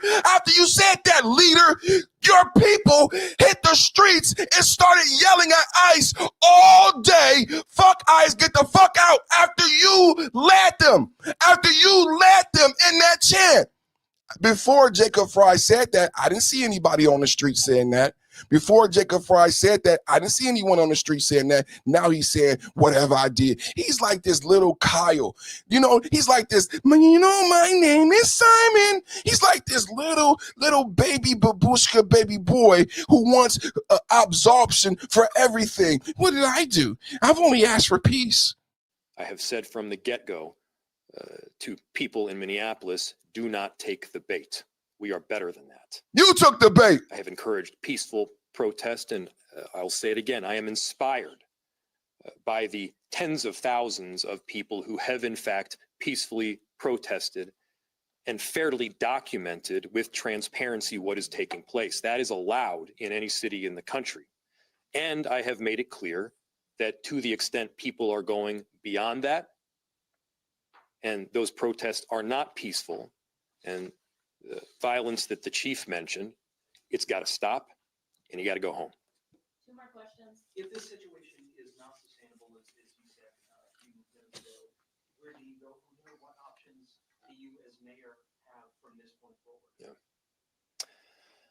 So just yesterday or the day before, I'm losing track of the days here. Great question. Great question. Minneapolis, along with St. Paul and the Attorney General's office at the state, filed a lawsuit. That lawsuit outlined the duress that our city is presently experiencing and how making people safe in our city is made all the more difficult based on the presence of ICE. We are hopeful that we will succeed ultimately in that lawsuit. Of course, my concern is that yet another shooting will take place. Yet another person will be injured or killed. This is not a new concern. The chief and I have been laying this concern out for well over a month at this point. This is not sustainable. Our officers, they are working tirelessly. Again, we have about 600 officers. There's about 3,000 ICE agents in border control. We need our officers responding to the basic day-to-day 911 calls. We don't have the capacity to both deal with that and all of this conduct that we're seeing from ICE on the daily basis. Why are we there? Why are we there? Why not work with ICE? You got 600, now you got 300,000, now you got 3,000 officers to assist you. They're there to help you. They're there to help you. Like Tom Homan said, give the federal agents access to the jail. Give the federal agents the files that they need to make the arrest and get out and clean up the city. They are arresting 80% criminals. This is bullpucky from a liberal politician. Double speak, and he hasn't mentioned the Somali fraud one time. He hasn't mentioned the Somali fraud one time. And the question was, what will you do? At what point do you say enough is enough? When does it become Chaz? When will you tell the police to tell protesters to go home? He did the same thing Kamala Harris did. Remember, I played the video the other day. Don't come. Don't come. That's all Kamala did. Biden and Kamala couldn't close the border, didn't close the border, didn't even try to close the border. He's not even trying to solve the problem. He gets on here like this little feckless little weakling and says, go home. You have the strength of the 600 police officers at your deploy, and all these go home. You know, earlier today and yesterday, I was out on a couple of major commercial corridors in our city. People are scared. You know, there's basic rights that you should have to be. I think this guy needs to be. I think people are saying Kristi Noem needs to be fired and all this. This guy needs to be arrested. Him and Tim Walz, all these officials around this Somali fraud who keep double stepping around the actual truth. Do you hear this? He said people are scared. That is the biggest crock of bullpucky I've heard all year. And I am not joking. I exposed the fact Renee Good and Becca Good were not scared. They were agitators, trained and radicalized in your school system, Jacob Fry. Trained and radicalized at a 6-year-old school. At a 6-year-old school, Rebecca Good told Renee Good to join the Minnesota ICE Watch. Days before her unaliving, they were on a Zoom call where they received training to put white bodies in front of officers and blockade ICE agents. They follow ICE agents all day. I played another first-hand account that said Renee Good was the lead car in the protest. She was not scared, Jacob Fry. She was not scared. This guy's a criminal, bro. This guy's a criminal, bro. Scared. The question was, Jacob Fry, what will you do? What are you prepared to do as mayor to keep the streets safe and calm for the actual citizens? Do you acknowledge that there are paid protests? No, he gets up there and says some bullpucky about anyone can protest. This is what your right is in any city, right? In any city, you can protest. The question was, what will you do, Jacob Fry? Will you allow Minneapolis to turn into Chaz? Will you allow Minneapolis to turn into this lawless place where 600 cops will not be able to police the city? Do you guys know, double tap at the like button, y'all know y'all watching the best podcast for geopolitical debate. When we first went to Washington after Big Balls was assaulted, do you guys remember when this all started? It didn't start in Minneapolis, it started in Washington, D.C. There was a young man who worked for Doge. His name was Big Balls. He was walking a young lady to her car, and she was carjacked by a 14-year-old girl and 2 15-year-old boys, all black, all under the age of 18 at 2 o'clock in the morning. Big Balls is a 20-year-old young man. They're leaving a party in Washington, D.C. He works for Elon Musk. He knew it was kind of late, so he wanted to walk the young lady to the car. Luckily, Big Balls was brave enough. He pushed her in the car, locked her in the car. They weren't able to get to the girl or to the car. They almost beat Big Balls to death. Do you know what happened to the 14-year-old girl and the two 15-year-old black teenagers? A black female liberal judge let them all go free. What we said was, why were there 14-year-olds at 2 o'clock in the morning in the Capitol Mall running around being lawless? Well, when we did our research, what we found was they are down 1,000 police officers in Washington, D.C. after defund the police and BLM protests, just like we're seeing now in Minneapolis. They're down 1,000 police officers in Chicago. When you see 71 shootings in one holiday weekend, you know we have a 3-day weekend coming up. Let's pray for the people. Thank God Trump is in Chicago because we won't have all those shootings and murders over the holiday weekend. A black female liberal judge let the 14-year-old girl, the 15-year-old boy, and the other 15-year-old boy go free, despite them trying to murder and carjack 2 adults at 2 o'clock in the morning. This is how we got here. This is how we started rolling out the National Guard and cleaning up cities. We didn't start in Minneapolis. We started in Washington, D.C. with this incident of lawlessness in these cities, in these democratic cities. And what I found was how and why, and then under reports, there were reports of 30 gang members running around Washington, D.C. at a time, 15-year-olds, just robbing and looting. Washington, D.C. had become so violent, people were afraid to drive around with their windows down. So in my research, what I found was there were not enough police officers to police the city.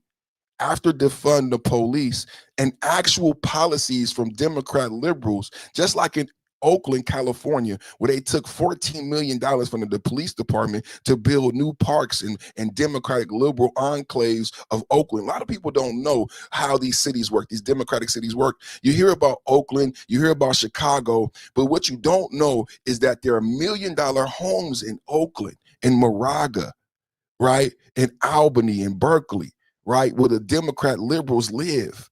And in Chicago, there are $1 million homes in downtown Chicago, but the crime is in East Oakland. The crime is in South Chicago. The crime is in East St. Louis. Y'all following how we got here? So we didn't have enough police in D.C. So Trump puts the National Guard, and then the numbers of crime goes down. Did anybody catch when Mayor Jacob Fry said, I have 600 police, and now there's 3,000 ICE agents? This is why the National Guard presence has been needed in these democratic cities that chose to defund the police, fire police, and actually put in policies where their police departments are suffering, right? They created policies where police officers either quit or left or made it so they couldn't afford to hire and rehire and maintain their current forces. Down 1,000 officers in DC, down 1,000 officers in Chicago, down 1,000 officers in Oakland. There are down officers in every democratic sanctuary city because Black Lives Matter took hold of city councils. See, you guys didn't pay attention. After the city council, after the Black Lives Matter booty popping, all of that shit, they really went to the city council and defunded police. And black men like me were saying, hey, don't do that. Hey, don't do that. Hey, don't defund the police in inner city democratic cities because crime will skyrocket. Crime will, and what happened in DC? What happened in Oakland? What happened in Chicago? What happened in St. Louis? Crime skyrocketed. 600 police. 600 police. 600. Do you guys understand the math I'm laying out for you? It's going to get to the point where they won't be able to police it. 600 police is not enough to police an entire American city. And this is the numbers that we have in democratic cities. That is the scariest part of what I heard. That is the scariest part of what I heard. Minneapolis, everybody knows about the Twin Cities. It's the great mall, the biggest mall, the Mall of America. We all know about. This is one of the major cities, major metropolis in America. First country, free country, #1 country in the world. 600 police. 600 police. Now you might understand why what's happening is happening. I got Donald Trump Truth Social up on the screen. I got another Donald Trump Truth Social up on the screen. Because the question to Mayor Jacob Fry is, what are you going to do? When are you going to tell the protesters this has become an illegal? And didn't the chief of police say, yes, some of these have become violent and illegal? I played the chief of police where he said some of these have become violent and illegal assembly. I played that, right? So when is the mayor going to do his job, or when is he going to wait till it's too late to where 600 police officers are not enough and you need National Guard to calm the streets down? Because there's more people in the streets than you have police. I think that's the case now, ladies and gentlemen. I think that's the case now.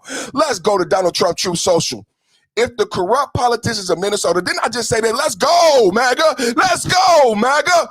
If the corrupt politicians of Minnesota don't obey the law and stop the professional agitators and insurrectionists from attacking the patriots of ICE who are only trying to do their job, I will institute the Insurrection Act. You heard it here first. Breaking news. I started this morning with this. I started this morning, brand new ICE shooting, and I'm going to go to another ICE shooting. It's a little bit sadder. It's a little bit more somber. I started with this ICE shooting last night, and I wanted to give you the details. Venezuelan trip today, Agua. Where did you learn about TDA? You heard about TDA here. Did you know that TDA was in Minneapolis? Did you know that TDA was in Minneapolis? No, you didn't. No, you didn't. But now you got Somalian fraudsters, and now you got Venezuelan fraudsters, right? Huh?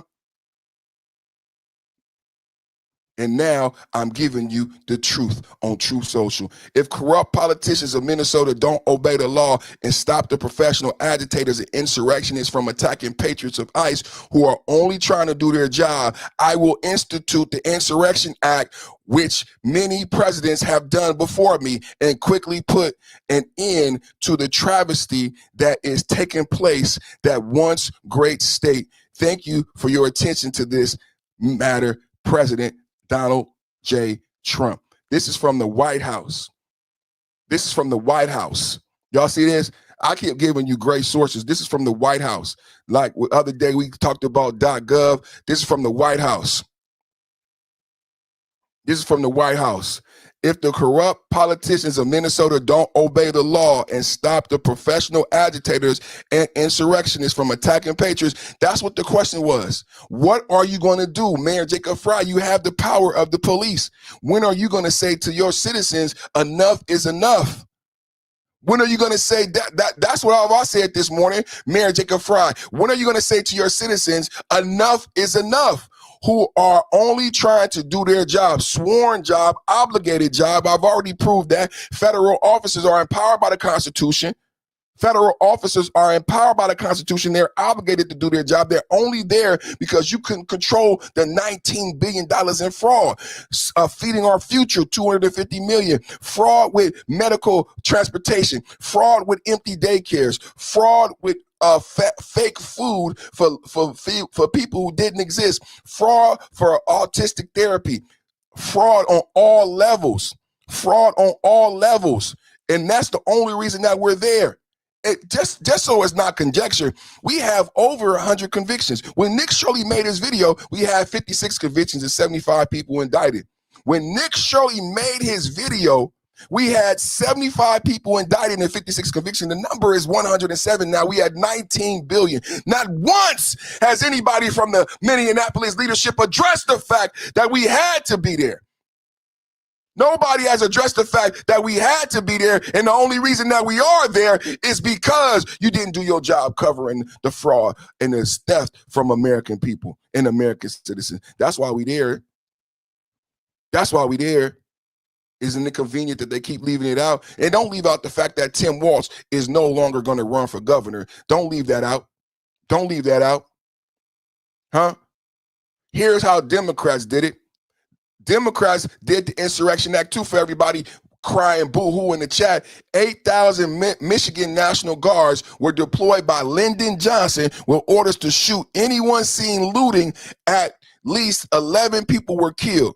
I guess it's okay for a Democrat president, huh? I guess it's okay for a Democrat president, huh? And somebody say we should be scared. I guess it's okay for a Democrat president, huh? Huh? How long do we wait? How long do we wait, huh? How long do we wait? Because it looked like it's already out of hand. It looked like it's already out of hand. It looked like it's already out of hand in Minneapolis, Minnesota. We had 2 ICE shootings we want to talk about. We had 2 ICE shootings we want to talk about. We had 2 ICE shootings we want to talk about. First ICE shooting we just talked about. The first ICE shooting we just talked about, that was a horrible story. That was horrible where you got, this is how bad things have gotten in Minneapolis, to where you got people attacking ICE agents and assisting cartel members. No matter how much every day I say Venezuelan cartel, no matter how much I say Trinidad de Agua, it don't matter. It don't matter. Let's go to the next story. It's a little bit more somber. Let's go to the next story. It's a little bit more somber. Yeah, man. Another ICE shooting. This hasn't been reported much. So the first ICE shooting we reported,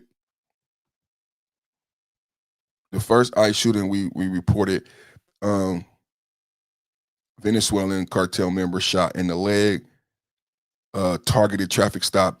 The ICE agents knew who he was, knew he was from the cartel, and he was going to arrest him. So he ran, crashed the car, could have injured somebody, and then people came to help him, and he started beating up. Then he started beating up the ICE agent. Now let's go into this second story, which is I want to hear from you guys in the chat. I want you guys to share with me in the chat what you think of this second story, man. This is this happened on New Year's Eve. I don't know how many people, a lot of people are upset about the fact that it hasn't been talked about a lot. Double tap hit the like button. Double tap hit the like button. Double tap hit the like button. Everybody in the chat, man, we going crazy. The channel going crazy. I need everybody to like, share, and subscribe. If you watch it right now, you like the content, hit the subscribe, hit the plus sign, join the channel. Double tap hit the like button. We're going into the second ICE shooting. We started off today talking about the first ICE shooting in Minneapolis, which led to Trump threatening the city with the Insurrection Act if Mayor Jacob Frey and Tim Walz don't get it together. I play reactions from Mayor Jacob Frey, and you could tell me in the chat, do you think Mayor Jacob Frey is taking this serious about the Insurrection Act? It doesn't seem like it to me.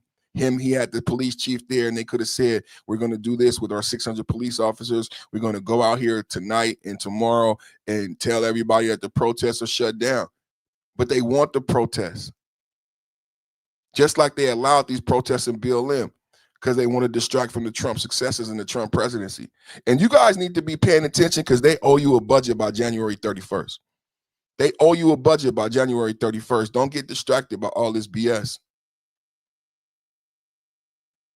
Don't get distracted by all this BS. They owe you a budget by January 31st. Hit the like button. Off-duty ICE agent, federal officer, kills father firing rifle on New Year's Eve. Did y'all hear about this story? On December 31st, 2025, around 10:30 p.m. at Village Point Apartments in Northridge, the agent identified himself as a law enforcement and ordered Porter to drop his AR-15 style rifle. So there was 2 shootings that we're reporting this morning. We're going into the second shooting. I don't know if you guys heard about it. It's kind of sad, you know what I'm saying? Sad story. Guy lost his life celebrating celebrating celebrating New Year's Eve, man. And kind of sad, bro. I got some video I want to show.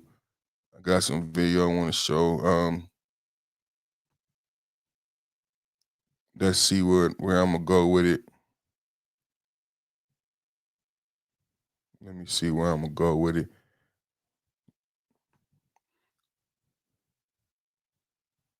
Before Keith Porter's mother, overcome with grief at the candlelight vigil in Carson, where she raised him. This is the second memorial in a week for the father of 2 shot and killed in Northridge by an off-duty ICE agent on New Year's Eve. Took our loved one from us. You murdered our loved one, and it's not fair. It's not right. According to the Department of Homeland Security, the off-duty ICE agent heard gunfire near his apartment and went to check it out. That's when DHS says the officer encountered Porter holding a long rifle. Advocates say Porter's gunfire that night was his way of observing the holiday. But yes, it was illegal, but at the end of the day, it's American tradition. I'm 80 years old. It's happened as long as I can remember. That's one of the things that happens. People shoot guns as part of fireworks and celebration of the new year. But the agent allegedly ordered Porter to put down the weapon. And when he didn't comply, DHS says the off-duty officer fired his service gun. The agency claims Porter fired 3 rounds at the off-duty agent before he was killed. This is a human rights issue. The 43-year-old's death touching complete strangers. Judy Vaughn from Mid-City drove 20 miles to Carson for his memorial instead of marching at an anti-ICE protest closer to home. We all need to recognize the shared humanity and come together. And I just wanted to be here to be a part of this group saying his life is valuable, his life matters, and we need to speak out in as many ways as possible. While LAPD investigates what led up to Porter's final moments, people here want the off-duty ICE officer identified, arrested, and charged. Hurt, lost. It was my brother. He was my life. He was my kid's life. He was the life of our family. Organizers say on Tuesday that they will attend LAPD's police commission meeting to petition the chief to make Keith Porter's death investigation transparent. Organizers also acknowledge the shooting death of Renee Good, who was shot and killed by an ICE agent in Minnesota. In Carson, Tim Pulliam, ABC 7 Eyewitness News. So yeah, I see. I can see. Yeah, man. Keith Porter's so I just want to show that. Grief at the candlelight vigil. I want to show that. So let's read it. Let's read it. On December 31st, 2025, around 10:30 p.m. at Village Point Apartments in Northridge, the agent identified himself as law enforcement and ordered Porter to drop his AR-15 style rifle. He refused to drop the rifle, you guys. And what we're hearing from other reports is that he fired 3 shots. He actually fired at the federal officer. According to the Department of Homeland Security, DHS said Porter pointed the rifle and fired at the agent. You can't make this up. You can't make this up. It's sad that it happened, but I don't know what's going on in the street. Why did he have an AR-15 style rifle and he lived in an apartment, right? We can make jokes about that all day long. Why do you have an AR-15 style rifle and you live in a damn apartment? That's something you have if you got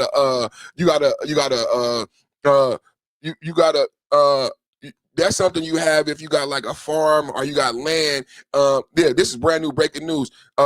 Why do you have an AR-15 style rifle, right, in an apartment, and then you don't even go into a clearing, right? This is dangerous, right?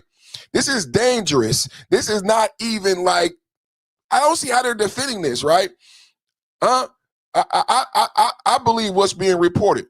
I believe what's being reported, right? I believe what's being reported.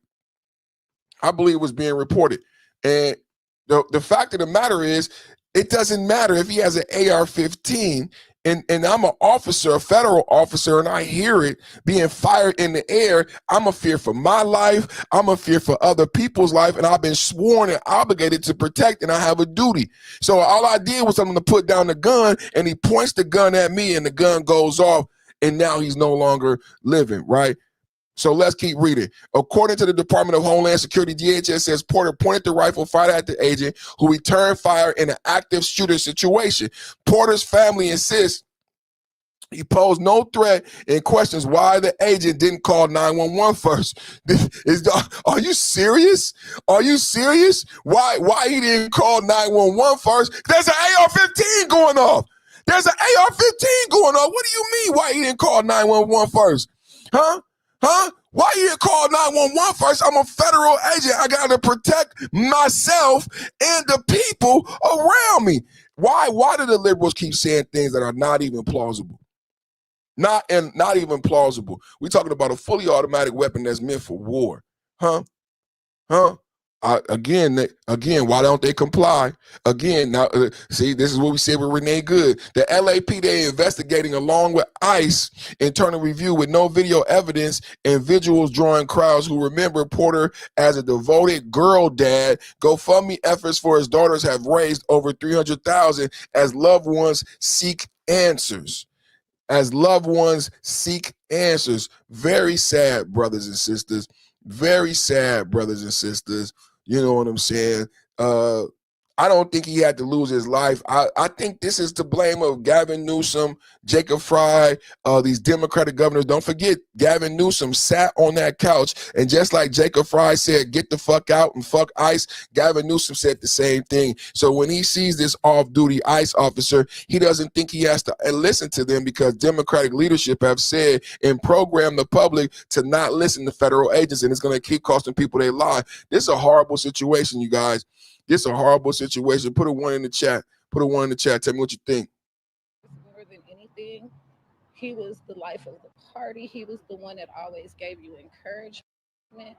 That was mainly his role, to put a smile on people's face when they were down, regardless of how he felt. Keith is the person that would pick you up. The DHS says the agent ordered Porter to put down the weapon before opening fire. The LAPD is now investigating.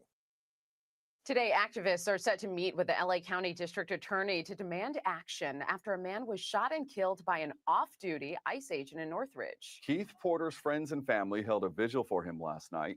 The Department of Homeland Security says the agents opened fire when Porter pointed a rifle at him on New Year's Eve. But advocates say the 43-year-old father of two was just observing the holiday that night with gunfire. And they want the ICE agent who killed him identified, arrested, and prosecuted. My heart goes out to his daughters more than anything. He was the life of the party. He was the one that always gave you encouragement. That was mainly his role, to put a smile on people's face when they were down, regardless of how he felt. Keith is the person that would pick you up. The DHS says the agent ordered Porter to put down the weapon before opening fire. The LAPD is now investigating. Today, activists are set to meet with the LA County District Attorney to demand action after a man was shot and killed by an off-duty ICE agent in Northridge. Keith Porter's friend. So how y'all feel about that, man? I see. It's kind of sad, man. It really is sad, man. It really is sad, man, that this is what's happening, man. Off-duty ICE agent, man. It's kind of messed up, man. It's kind of messed up, man. Sad, man. Sad, man. Sad, man. I don't think nobody wants stuff like this, but still filled with grief and disbelief.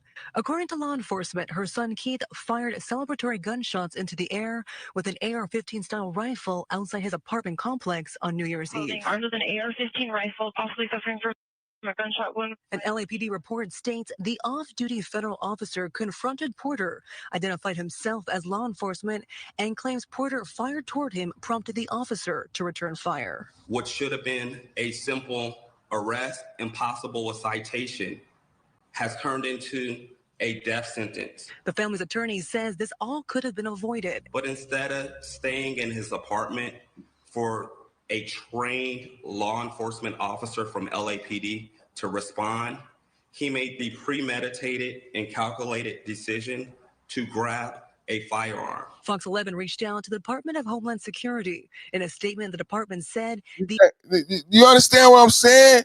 You understand what I'm saying? This is the off-duty ICE officer bravely responded to an active shooter situation at his apartment complex. In order to protect his life and that of others, he was forced to defensively use his weapon. That's what I said. That's what I said. He responded to an active shooter to protect his life and others. AR-15, he probably was drunk, high, shooting a rifle, an assault rifle around kids. What the fuck? What is it? What would it take, brothers and sisters? What would it take for you to respond if you were an officer? Some drunk idiot, high, shooting a fully functional assault rifle made for war around children. What would it take, y'all? What would it take, y'all? What would it take, y'all?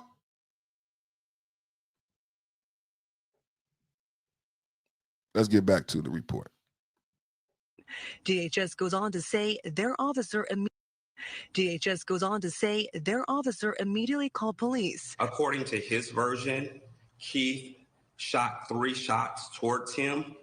We have questions on if there was any shell casing recovered from Keith's weapon. He He was shooting in the air immediately. I just said earlier, I was right. I was right. I was right. He shot 3, bam, bam, bam. He shot 3 shots at the ICE agent. But this is the same thing I've been saying before. Did it matter? Did it matter at this point? Did he really even have to shoot at the ICE agent? The fact that he, just like with Renee Good. Did Renee Good really have to even drive forward? Y'all not being honest about the situation. Did he even have to shoot at him? He already had an AR-15 shooting in the air. That would indicate he in fact fired.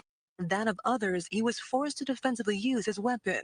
DHS goes on to say their officer immediately called police. According to his version, he shot 3 shots towards him. We have questions on if there was any shell casing recovered from Keith's weapon. That would indicate he in fact fired the weapon 3 times. Keith's family and their attorneys say they have yet to find a witness to corroborate that the father of 2 fired towards the off-duty officer. Now, DHS tells me they're referring any further questions to LAPD, which is currently investigating. We reached out to LAPD earlier today to see if they have yet to identify that off-duty ICE agent. They responded saying, as of right now, they have nothing further to share on this case. Great Line Tonight, I'm Rachel Aragon. I'll send it back to you. I don't understand, man. I mean, come on, man. Come on, man. You should have did some 43. It's some arrested development. I think we dealing with some arrested development. What y'all think? I mean, you know, I get it. I get it. He probably was saying, I already said, when I did my research earlier, I already know what it was. He was like, I got this thing and I want to shoot it. I haven't been able to shoot it. I'm going to shoot it tonight. And it wasn't worth it, bro. You're 43 years old. Like, people keep saying he's a girl dad. Well, he wasn't acting like it, just like Renee Good wasn't acting like a boy mom. Renee Good had 3 kids. You would think she wouldn't be chasing around federal agents trying to block them and cuss them out and fight with them if she had 3 kids. If you a girl dad, then why are you in a fucking apartment complex shooting an assault rifle in the fucking sky, bro? High and drunk, where you could go to jail, you could hurt somebody. It's not legal.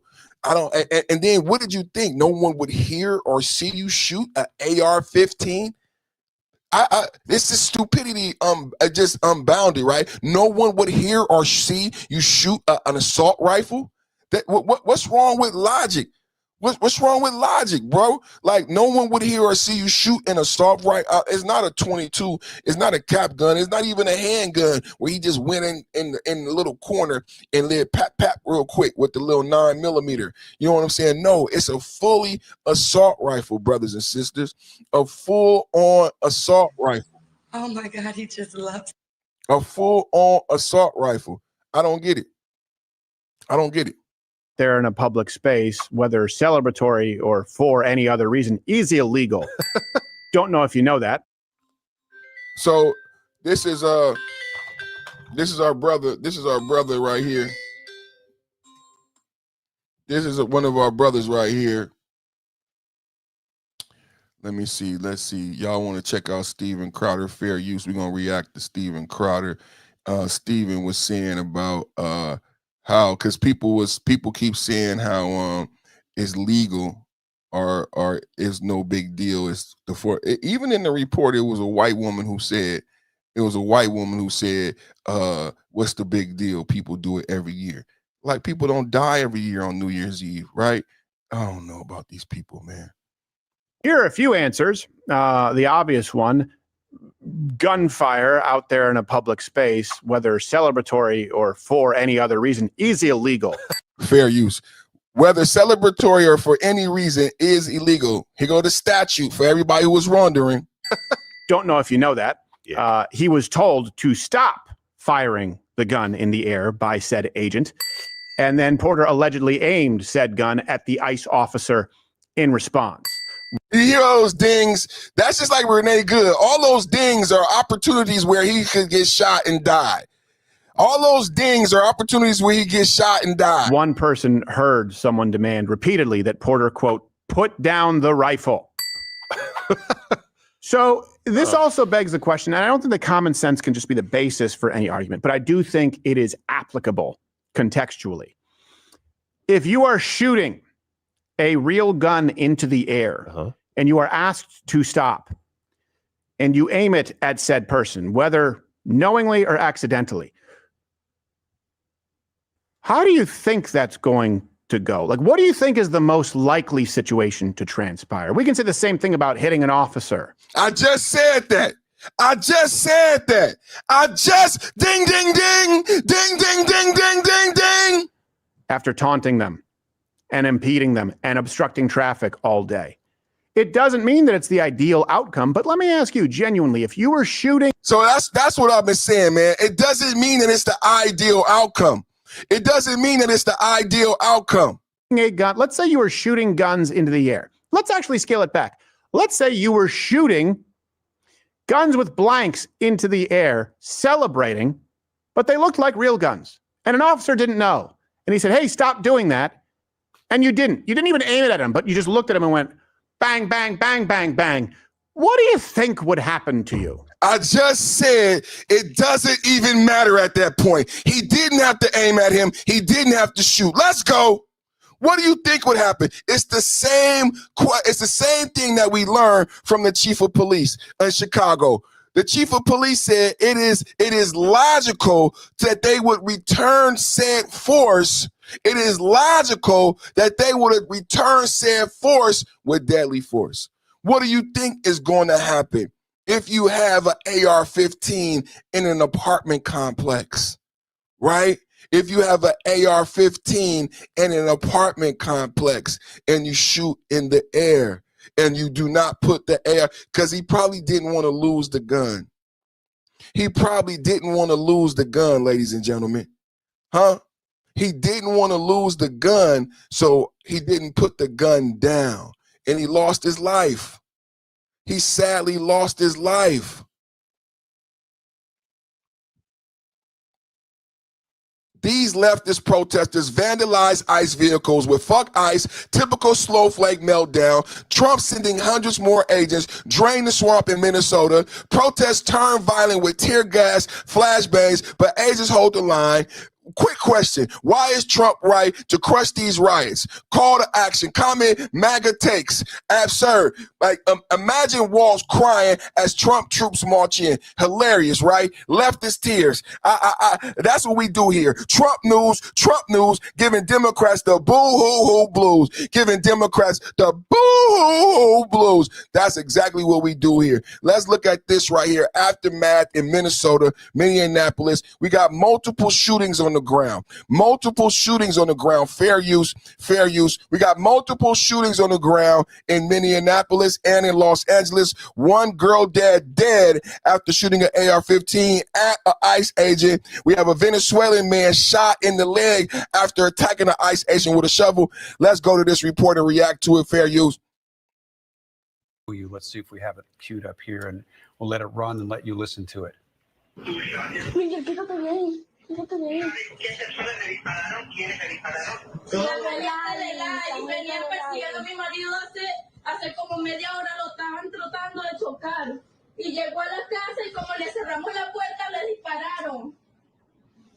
So right now, this is first-hand account. Remember, we heard about the 911 call. Y'all should have told me you can't see the video.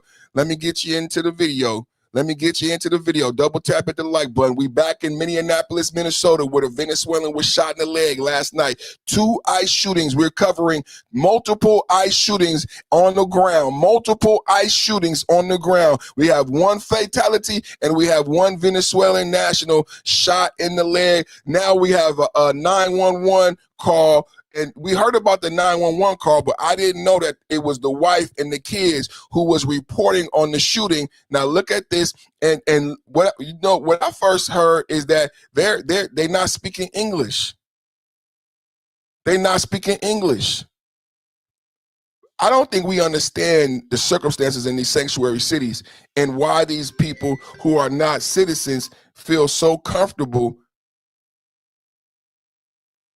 to even call 911, knowing they're not citizens and don't even speak English. We'll let it run and let you listen to it.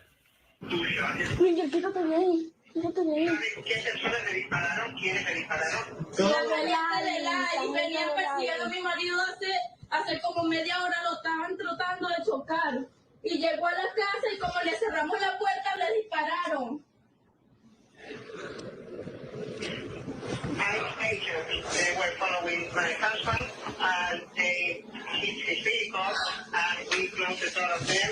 Ahorita me da miedo que no me la ventana. No, te voy a decir algo. Si no hubiese visto nieve, nunca me hubiese agarrado. Ni que quiera. No hubiese pasado nada. Y el carro,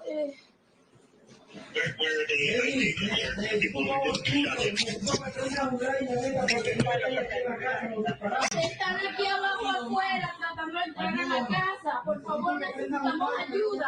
Que me pongas ahí para yo enseñarlo, para que venga la persona y nos ayude.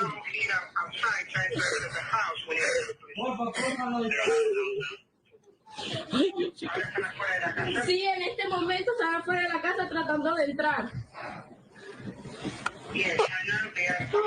So do you guys understand why I keep going into the law of supremacy? They don't know that the federal agents, the federales, have authority over local police. They're calling local police like local police can protect them from the federal agents. The federal agents have authority over local police. The federal agents are empowered by the Constitution. Local municipalities and police are not. That's why they stand down. But Mayor Jacob Fry, Tim Walz, Gavin Newsom, Democratic city leaders, these sanctuary cities, these ICE-free zones lead to this confusion and has led to this violence. Let's continue to watch and listen. We are listening to the 911 call of the wife of the person who was shot last night in the leg, Venezuelan, who fled ICE officers in a targeted traffic stop, crashed the car, and then assaulted ICE agents.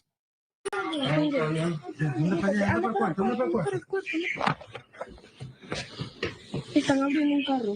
¿Ese es el suyo? ¿Cuál? Están abriendo un carro la parte de atrás. Sí, es el mío. No es el mío.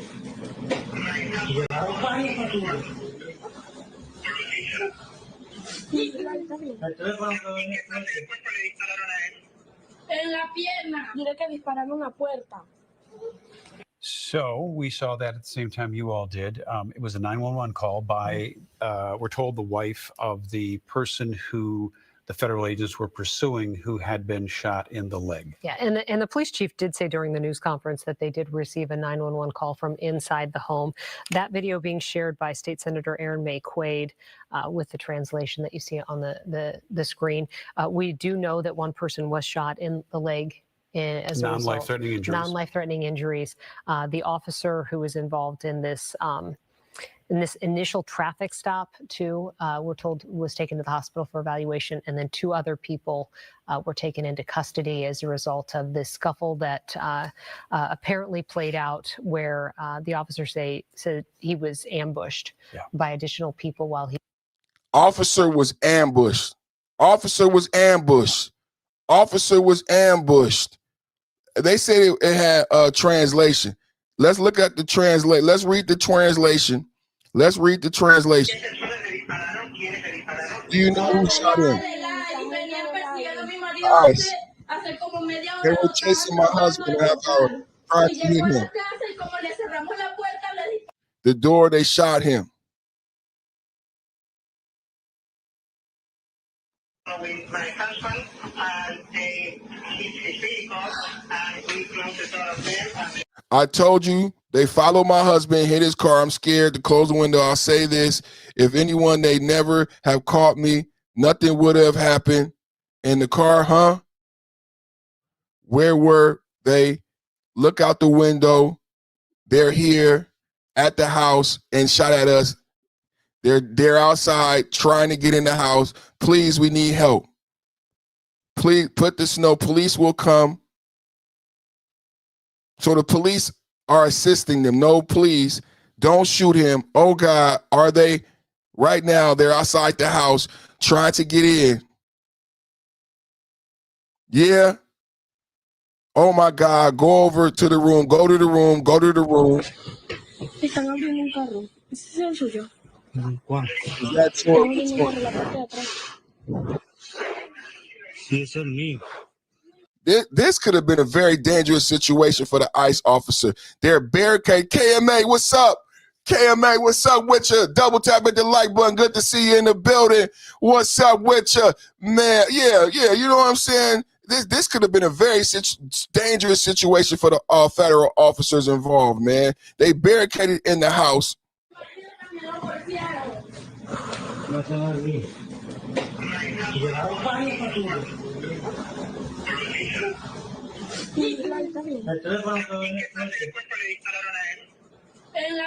They speaking Spanish on the 911 call. They speaking Spanish on the 911 call. Y'all wonder who running the country. Y'all running. This is why they called 911. This is what the sanctuary city is all about. They feel more comfortable here than back in Mexico. Let's go. So we saw that at the same time you all did. It was a 911 call by, we're told, the wife of the person who the federal agents were pursuing, who had been shot in the leg. Yeah, and the police chief did say during the news conference that they did receive a 911 call from inside the home. That video being shared by State Senator Aaron May Quaid with the translation that you see on the screen.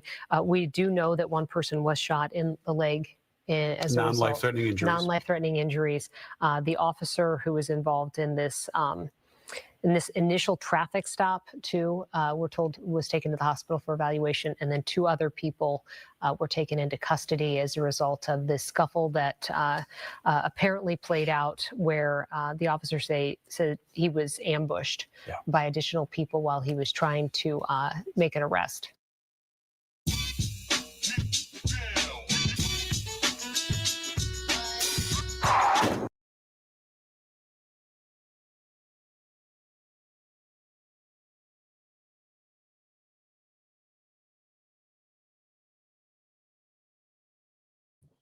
So we just checking in, man, Minneapolis. Let's go to our next story. Tap in. Next, Trump on Iran claims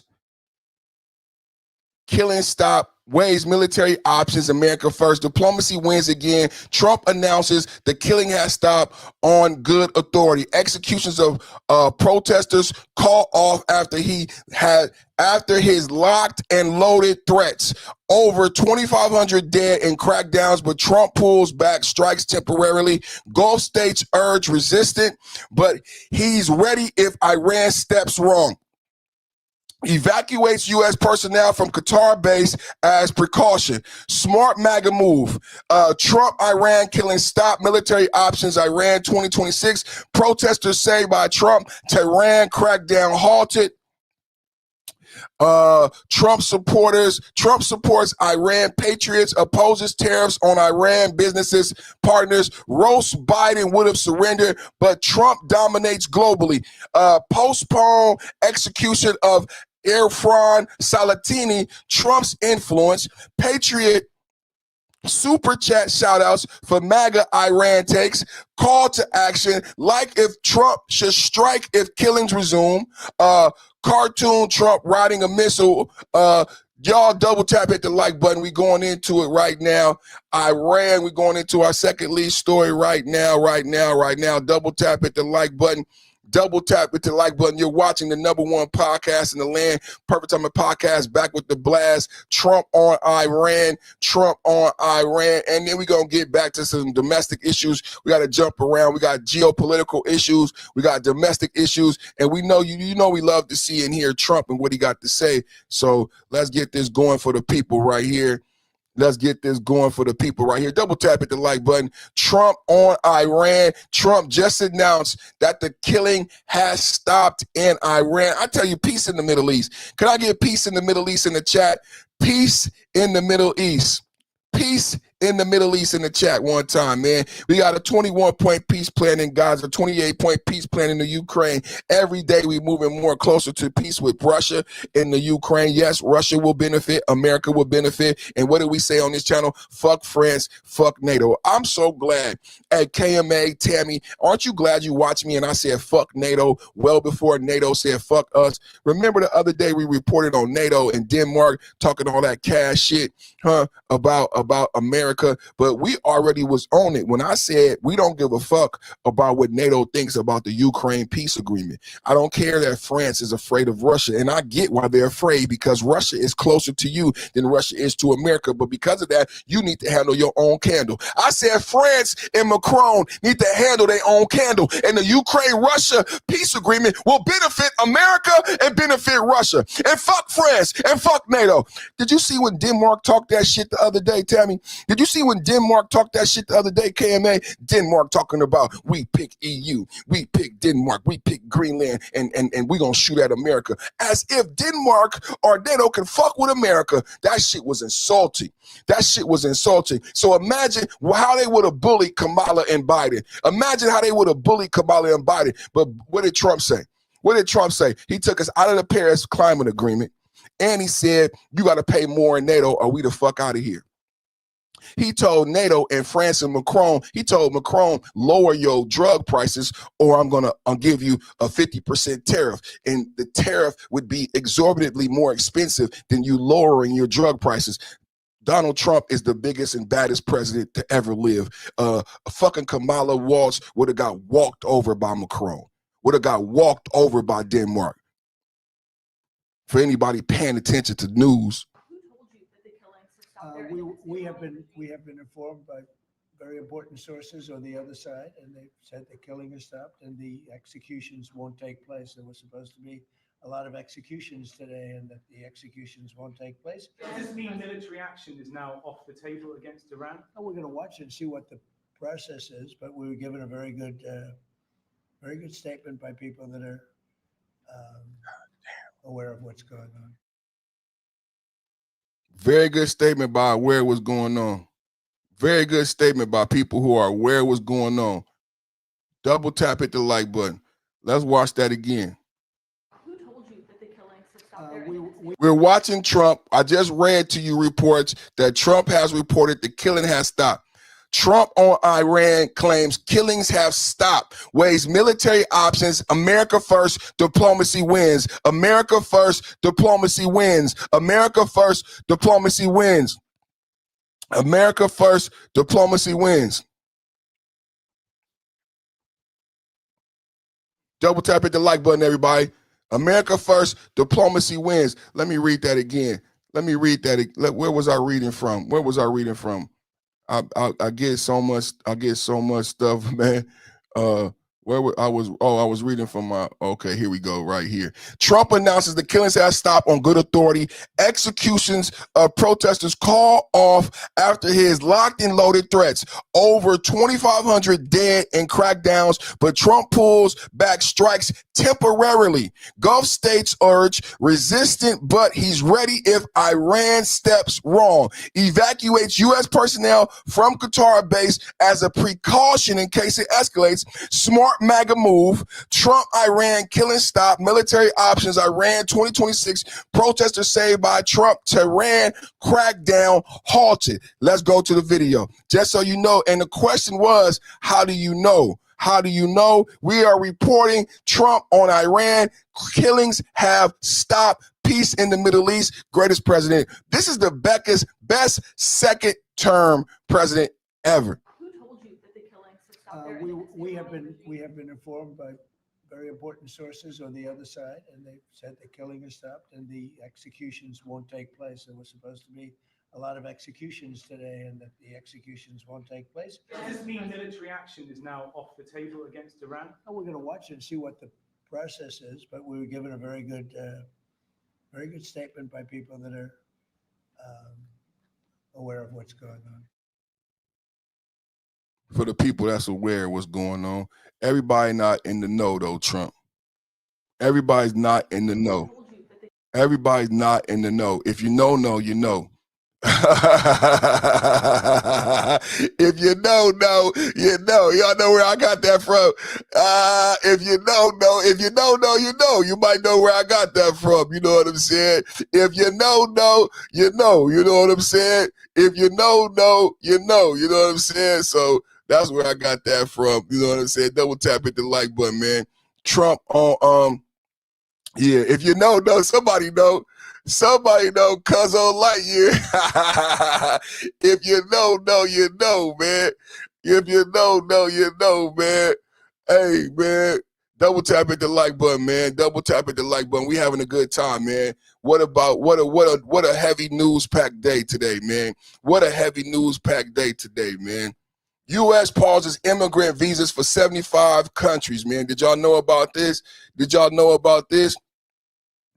Now, broad immigration restrictions, visa suspensions for 75 countries. Trump slams the door on welfare drainers. Indefinite freeze on immigrant visas from Afghanistan, Iran, Russia, Somalia, Brazil, and more, citing security and resource burdens. No more extracting wealth from American patriots. Builds on travel bans, low refugee caps, ending protections for Somalis amid Minnesota ops.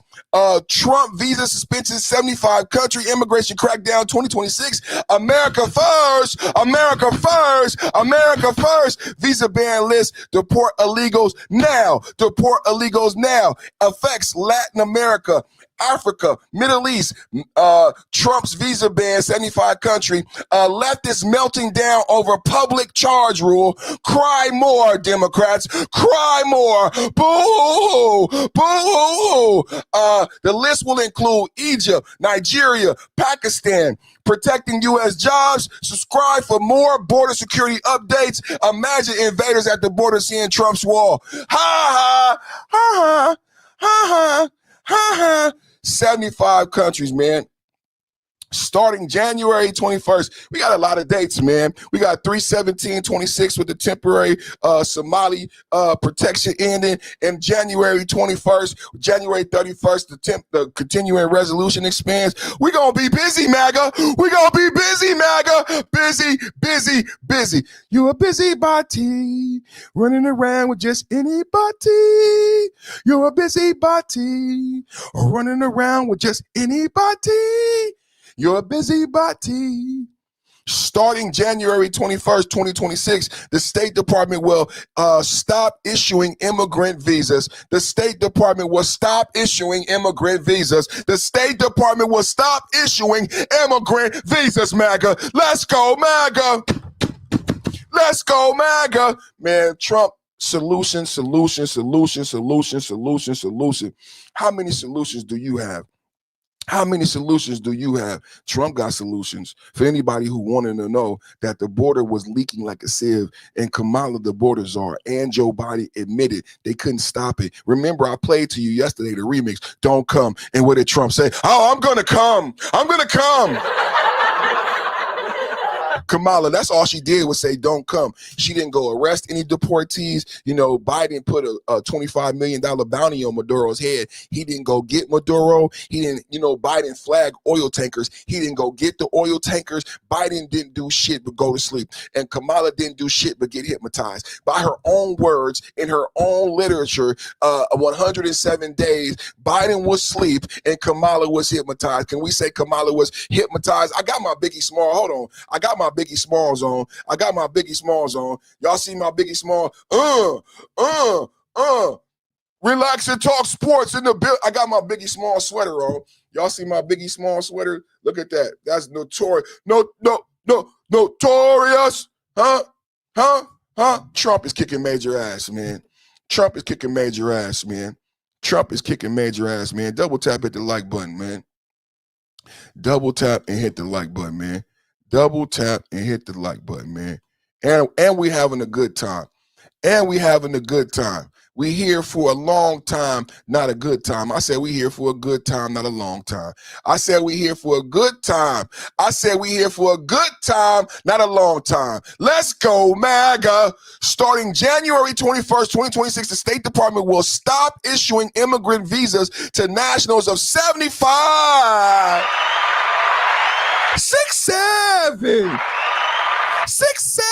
75 countries, including Afghanistan, Brazil, Colombia, Nigeria, Russia, due to high welfare usage rates among past migrants. The pause enforces the public charge rule in immigration law, which blocks entry for those likely to depend on government benefits. Surprise, it's a new day. It's a new dawn. It's a new day. It's a new dawn. I think that should have been the rule. I think that should have been the rule, but they didn't appreciate the help we gave them because they were over there starving in Africa with their swollen bellies and flies on their eyeballs. I remember giving money to UNICEF as a child. I remember you can feed a starving Somalian for 10 cents a day. So we opened up our borders and we let them come in, gave them special protections, gave them an entire city. And what did they do? Stayed on welfare for 10 years. And when the opportunity came during COVID, what did they do? Still billions on top of billions on top of billions on top of billions. And then they got aligned with Democratic liberals. You know, it's so dangerous. You know, a lot of people think this is just rhetoric. They think we're just fake MAGA knights and things like that. They don't really understand how dangerous the leftists are, that they really aligned with people who are not Americans to stay in power, that they really aligned with fraudsters and created loopholes that so these fraudsters could funnel money back into Democratic coffers. This is what Jeffrey Epstein was doing. Remember what I exposed about Jeffrey Epstein? Let me go back to my full screen because I look so beautiful today with my Biggie Small sweater on. Remember what I exposed about Jeffrey Epstein? I said, you know what? I said Cash Patel is going to be vindicated. I said Cash Patel is going to be vindicated. Why is Cash Patel going to be vindicated? I said I believe that Cash Patel is going to be vindicated because he exposed the fact that Jeffrey Epstein was not about these freak-offs, just like P. Diddy was not about these freak-offs. What do you mean, Perfect?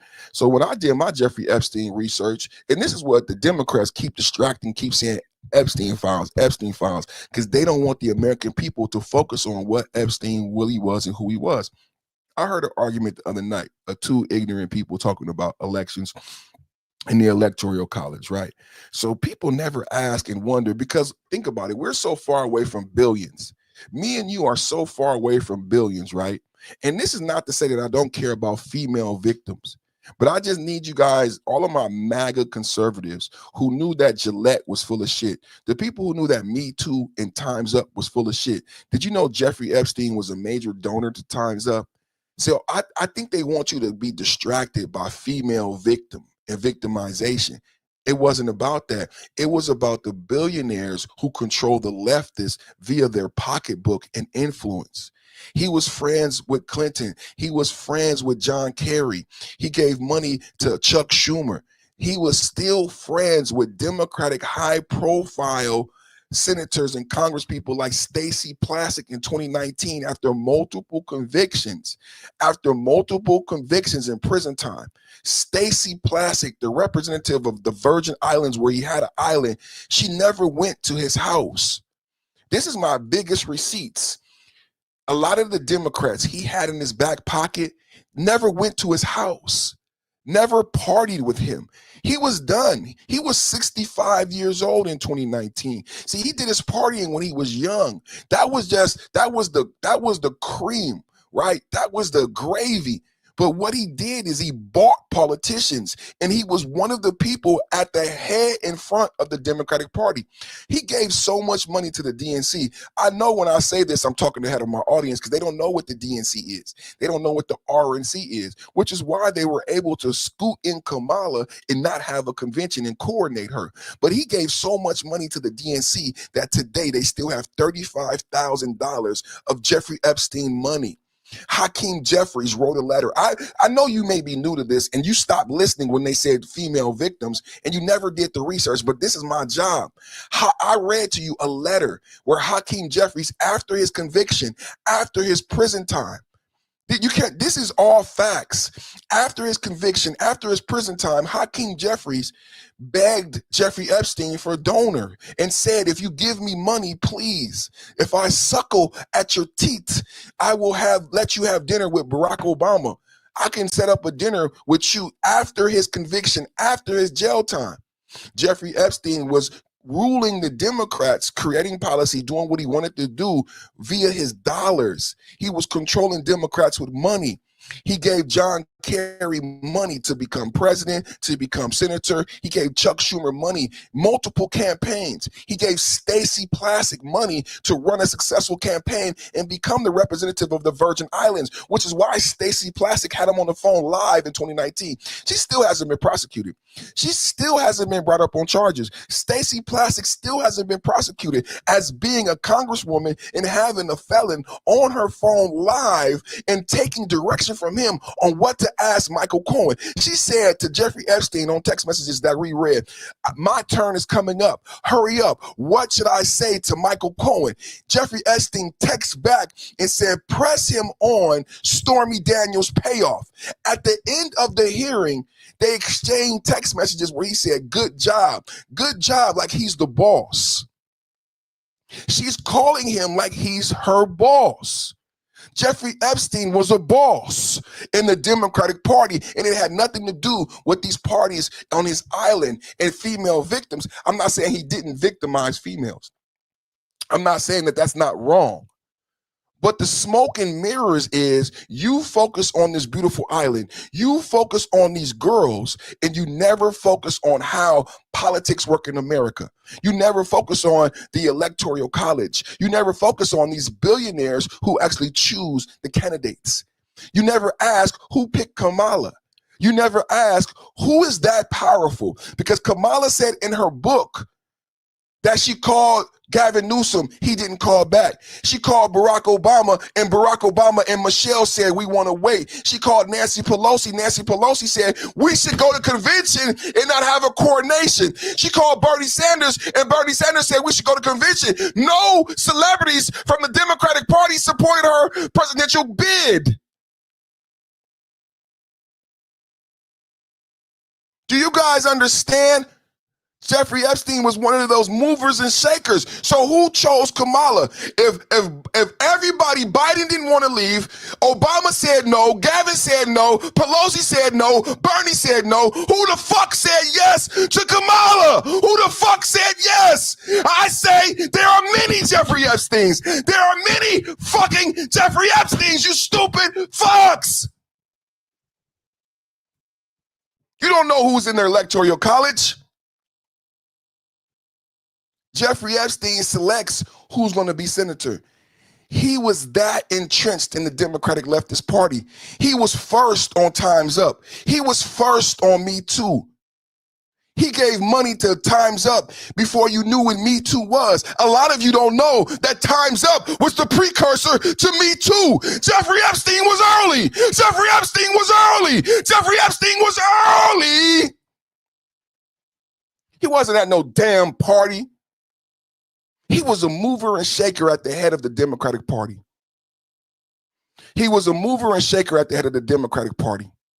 He chose senators. He chose presidents. And he supported the choices with cash money, billionaires. All of us wonder, where the fuck did John Kerry come from? All of us wondered, where the fuck did John Kerry come from? None of you ever knew Jeffrey Epstein picked him.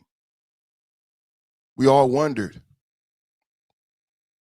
We all wondered. We knew his wife was tied to big money. We saw them at the Olympics. They had a horse in the Olympics. Who remembers John Kerry and his wife sitting up there looking like billionaires thinking he was going to win? Remember they caught him on video talking about how rich he was? That's why he lost. Remember we saw him at the, am I saying the right person? Mitt Romney. That's Mitt Romney. Mitt Romney.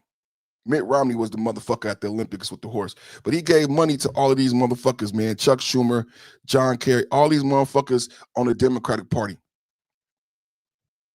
And he chose them. He chose Stacey. But I know it sounds better, right? It sounds better. It sounds better to like talk about PDF and Trump is a PDF and Clinton is a PDF. And I don't know what's wrong with our young people. I don't know what's wrong with our young people. To this day, they don't even care about the Electoral College. They don't even understand the Electoral College. They don't understand the members of the Electoral College. That you can never be a member of the Electoral College. You with your $50,000 everyday working job, no one like you is a member of the Electoral College. You should give a fuck about that. Nobody like you, all of the people talking shit in the chat, nobody like you is a member of the, no one watching me is a member of the Electoral College. You barely even know what the fuck it is, bro. As I say this, you barely even know what the fuck it is. Do you know that? How many delegates is it? Come on, dum-dums. How many delegates to become president? Come on, dum-dums. How many delegates? Because we're talking about the Electoral College. We're talking about who Jeffrey Epstein really was. We're talking about politics and how it really works on the left. Huh? The left have been purchased by their donors over 20 years ago. That's why they lost the election. That's why they're never going to win an election again. They don't speak to the American people. They represent their donors. They represent their donors in Silicon Valley. Everybody knows this. How many delegates? 270. 6-7. 6-7. They didn't go to civics. They don't know. They don't know about an appropriations bill. They don't know that the budget is going to be due on the January 31st.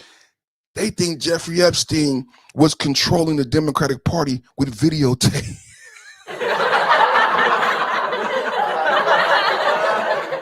Videotapes go bad, brothers and sisters. So what did they do? Turn the video into DVDs and then turn the DVDs into digital? Do you really think they still have fucking VHS tapes of people having sex on the Jeffrey Epstein Island, or VHS tape? Did he? No one has VHS. They think that there's Jeffrey Epstein's VHS tapes. We're so perverted as a society, they won't be happy until they see celebrities having sex.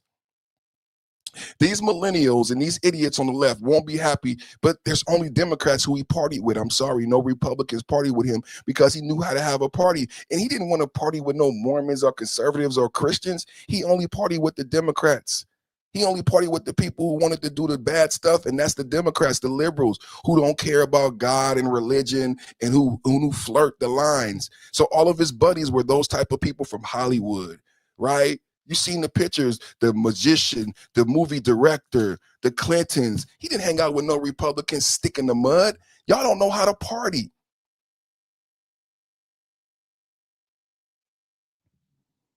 Jeffrey Epstein. They won't be happy until someone, how would you be able to watch the VHS tape? Do you guys know that Jeffrey Epstein, if he was having these parties, it was like with VHS, Betamax, right? So do you think they still are on Betamax or VHS, or did Jeffrey Epstein take his bribery VHSs? Did Sean Diddy Cope take the bribery? Because that's what they say, right? They say that there's this vault is a honeypot scandal. It was okay. Let's go with it, everybody. It was a honeypot scandal. Well, where are the?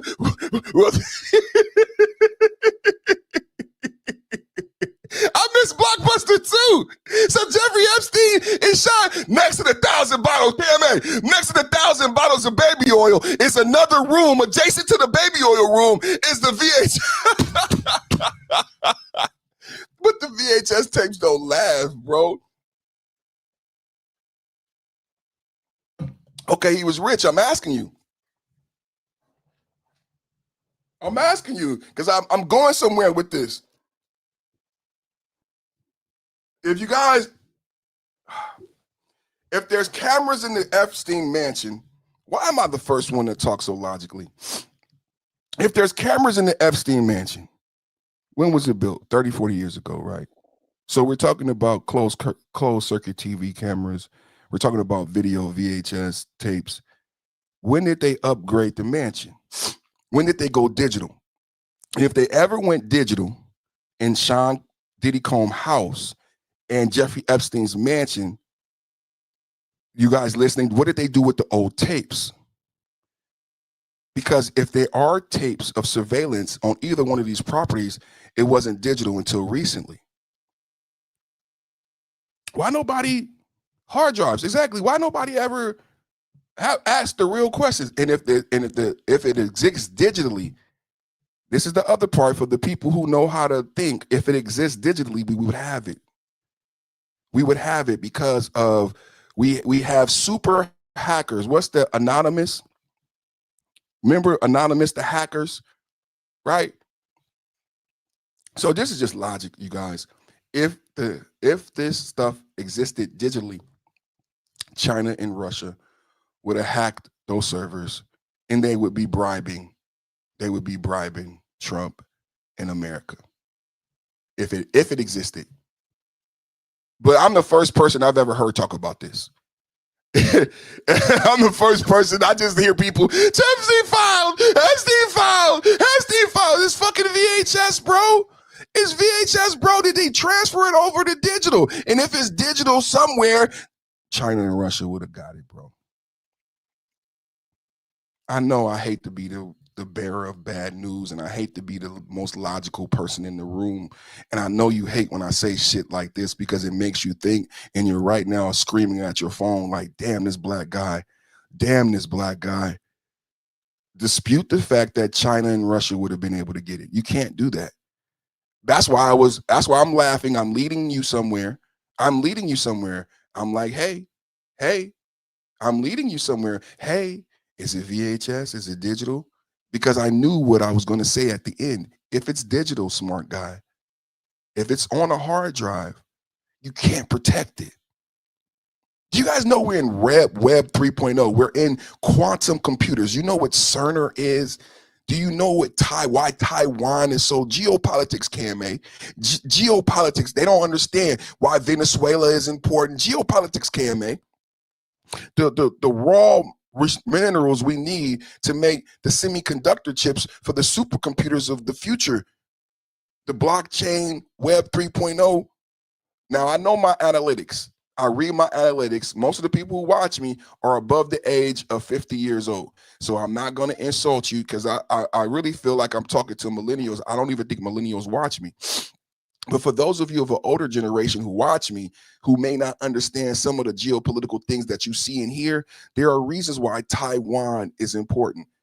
The Taiwanese are the people who are making the semiconductor chips that will fuel the computers in the future. Web 3, you may not know what Web 3 is. You may not know about the importance of blockchain technology, right? But the future is blockchain technology and the energy and the resources that we need to run the blockchain and Web 3.0, these semiconductor chips and quantum computers and See, people don't know AI, ChatGPT. I use AI now in my podcast. It's helped me exponentially, right?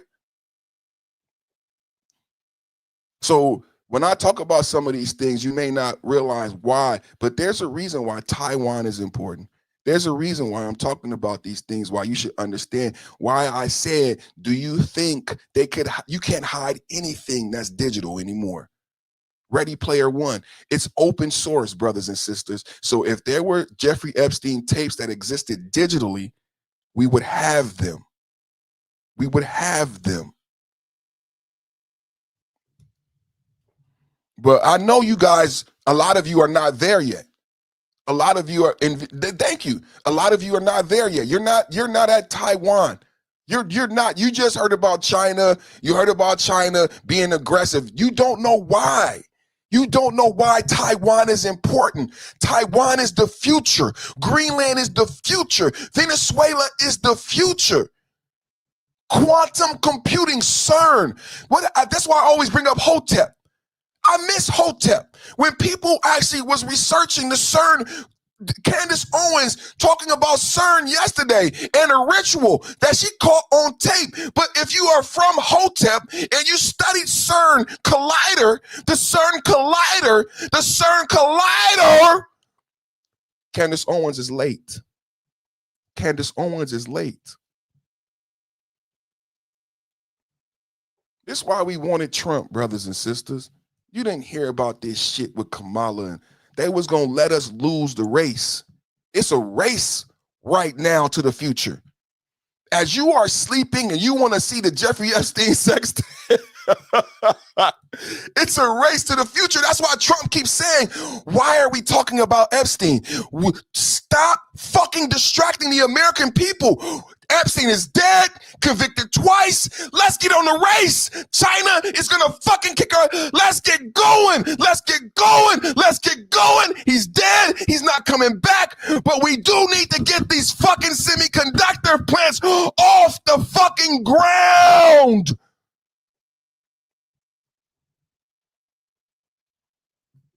They want you to focus on Epstein every time. Not about the future. Not about the, and China is laughing. These motherfuckers is focused on the dead man, and we keep making better AI models. We're making leaps and bounds. They can't get together. America's not ready. They're not gonna be there. They're too focused on distracting shit. They don't know what they should be focused on. And it's going to go fast because the way technology moves is going to happen so quickly, it's going to be too late. They're going to leapfrog in front of us, and we're going to be still asking. There's going to be trolls saying Epstein files while China owns every fucking thing, and we're still going to be wondering about a dead man's dick. We're still going to be focused on a dead man's dick as China leapfrogs ahead of us. Because you know more about this dead man's dick than you know when I tell you about the power of Taiwan, semiconductor chips, Web 3.0, blockchain. You don't know about that. It's been, this shit been confusing to you. So you just stayed away from it. But you know more about this dead man's dick and sexual escapades, and it won't do shit for your kitchen table. It won't do shit for your grandkids. It won't do shit for your grandkids. Let's say you get the Epstein files. Let's say you get the sex tapes. Let's say they prosecute some politicians. So that is so 1980s. That does not change what I taught you today about Web 3.0 and the blockchain. And I want politicians to go to jail. This great, good. Prosecute the politicians. Put them in jail. That don't change the fact that our grandkids need us hyper-focused on this future that will be here in 5 minutes. Somebody put NVIDIA in the chat. We sleep. So, okay, great. Lock up the fucking politicians who was fucking on the girls. Good. Do it now so we can get focused on the future, because America is going to be fucking behind. What does it take, Democrats? Just lock them up. Lock them up so then we can start talking about the shit I'm talking about right now. Lock them up. Prosecute them. Do it last year. But then can we get to the reality? Can we get to blockchain? Can we get to the CERN collider? Can we get to Web 3.0? Can we get to supercomputers? Can we get there? Can we get there? Can we make America? Because that's why we voted for Trump. When you hear Make America Great Again, it's so many people who are not intellectually savvy, who don't know what I mean. What Make America Great Again is us and Trump. Trump putting us in that race. Trump getting Venezuela, Trump getting Greenland, Trump securing these minerals, these rights, these resources that make sure we are viable contenders in this future. Can we get there? Can we stop being fucking liberals and saying, Venezuela, we're stealing from Venezuela. We're stealing from Greenland. Motherfucker, please. Motherfucker, please. Here, see, there go a dummy right there. There go a dummy. It didn't take but a second to get a dummy. It's called stealing. He don't give a fuck about his kids. China don't give a fuck about nothing you talking about. China bootleg Nike, China bootleg everything that America makes and don't give a fuck. China is going to go and run this race while Americans want to be liberal, purple hair protesters. And China is hoping you stay stupid. China is hoping you stay stupid and say it's theft. Yeah. China is hoping Americans are on their side when they say Taiwan should be our friend. And Americans get in the street paid by Soros and say, leave Taiwan alone. Leave Taiwan. Leave Taiwan. Leave Taiwan alone. And nobody understands anything I've said today. This is what China wants. This is why they gave you TikTok. Anybody ever go on TikTok and see the idiots on TikTok? China is winning. Americans will say via TikTok and all these dummies, they will say, leave Taiwan alone. Taiwan wants to be with China and give away their own future. Millennials are going to give away their own future. I remember, who likes Patrice O'Neal? Rest in peace. Patrice O'Neal was talking to Andy, and you remember the radio show? Y'all say the name. What was the radio show? And he said, don't nice yourself out of your own happiness. Don't nice yourself out of your own happiness. Don't be so nice to Venezuela, young people. Don't be so nice to Greenland. Don't be so nice to Don't be so nice to France that you fuck up your own happiness. France and Europe doesn't like the peace. You know, you have Democratic Congress people fighting Trump over the peace agreement because France and the EU doesn't like the peace agreement because Trump allows Russia back into the G8, removes sanctions from Putin. They feel like Putin is going to be rewarded. And you know what I say here? He is. He is. You thought I was going to deny it? We're not denying it. Trump is not denying it. We're keeping the oil. We're keeping the oil. And Putin is going to benefit. Fuck France. Fuck NATO. Fuck Denmark. America is going to benefit. And Putin is going to benefit. And Democratic Congress people are fighting the peace agreement. You're not France. You don't represent France. You don't represent the EU. Why are you fighting the peace agreement?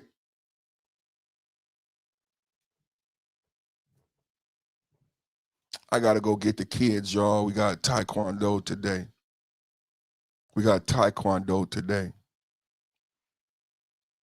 I had another one. We did Iran, 75. Tomorrow, you know what we're going to do tomorrow? We're going to list all 75. We're going to go down all 75 of the states. Now, you remember when I told you the Japanese prime minister during the shutdown, Trump went to Japan. Trump is the most badass, most best president that we ever had, bro. Trump went to Japan during the shutdown and secured $1 trillion investments while you were whining and crying about fucking food stamps. Trump went to Japan. The reason I'm bringing that up because Japan had a brand new prime minister, a female prime minister, very intelligent, very articulate. I was truly impressed with the new prime minister of Japan when Trump went over there. She gave her inauguration speech. In her inauguration speech, she said, she said she was ending all Islamic immigration. And she said it was a cultural clash. She said, I'm stopping all immigration into Japan until the people who want to immigrate here understand that Japan's culture is supreme. Your culture that you bring here is not what would be the dominant culture in Japan. Japanese culture will not be influenced or changed by immigrants. So we're stopping all Islamic immigration because Muslims don't know how to fucking immigrate into other people's fucking country. They come in the fucking country and try to take it over and turn it into a theocracy and Sharia fucking law.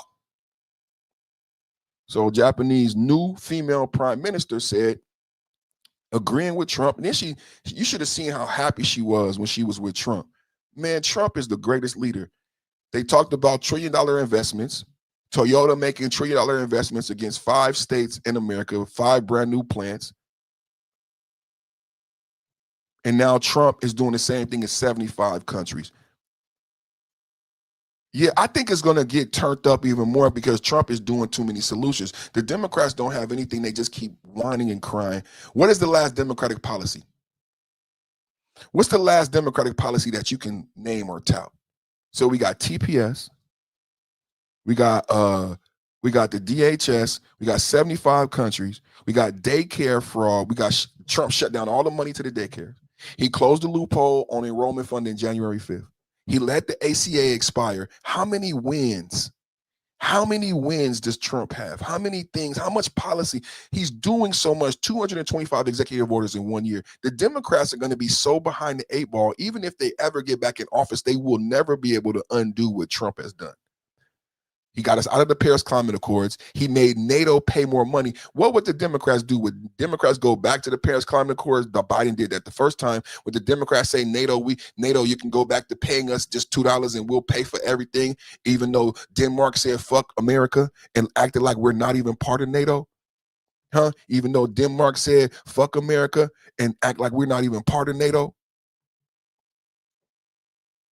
Let's read this. Trump announces denaturalization for fraud convicted immigrants amid Minnesota welfare scandal. Another solution. More policy. I know they got to be sick and tired that Trump keeps coming with solution and policy and policy and policy. Trump could be whining. Trump could be crying. Trump could be telling MAGA to put on their red hats and go protest. He's not doing that. He's coming with policy. This is how you be a politician. In case the young people don't know, when you get elected, you're supposed to get consensus and pass legislation and create policy to make change. That's how it works, you guys. A politician is different than a YouTuber. Do you guys understand a politician is different than a YouTuber? Politicians are supposed to make policy. Jacob Fry, Tim Walz, Obama. He promised you free health care, you got a law. He promised you single payer, you got a law. They're supposed to do policy, brothers and sisters. They said abortion would be a federal law. No $15 minimum wage, no federal abortion law. What did Biden give you for those 4 years? What did Biden give you?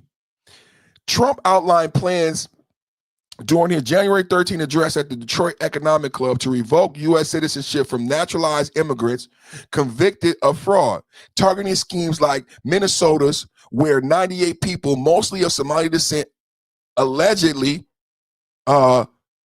built child care and Medicaid programs out of hundreds of millions.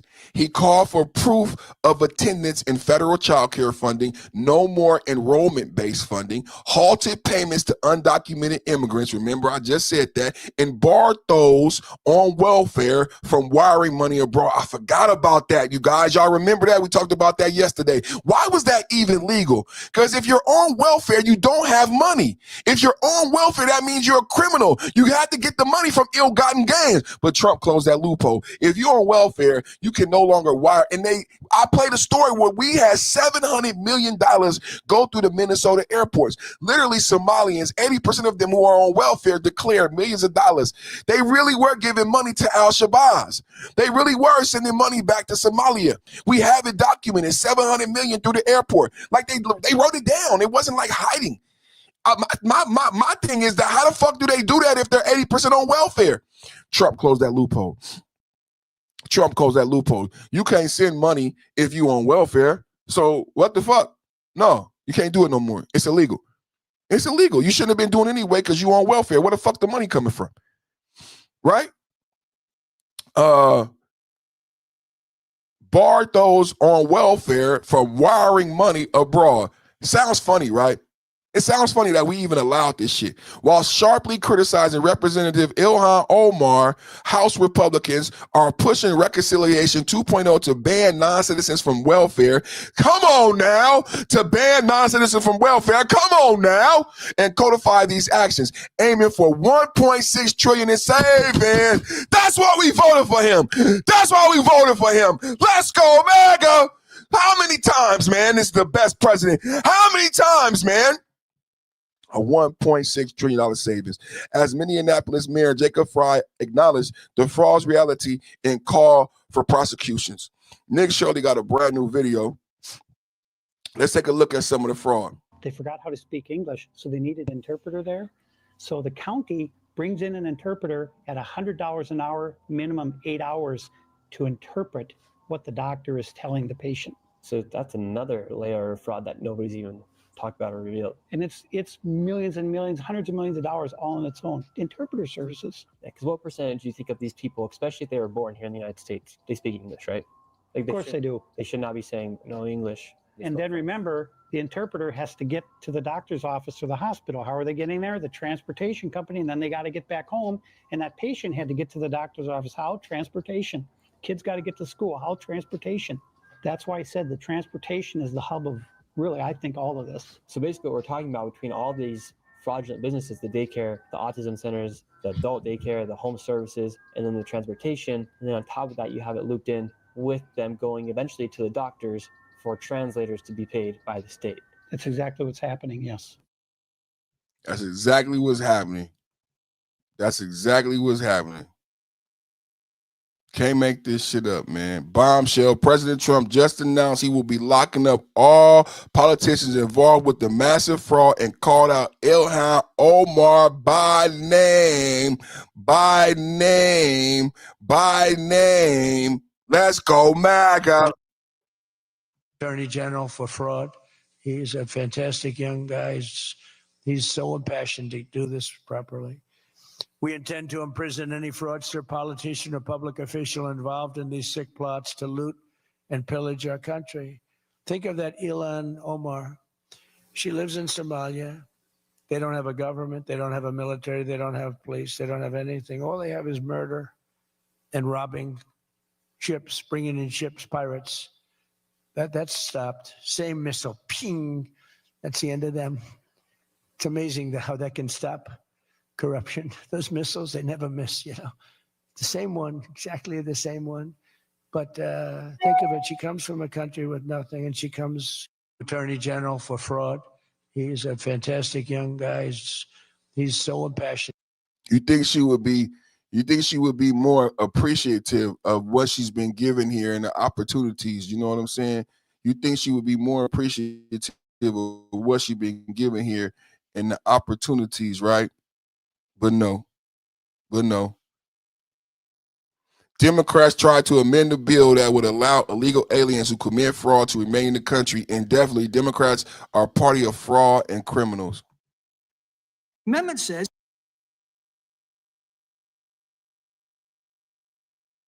Double tap at the like button. We got a little buffering.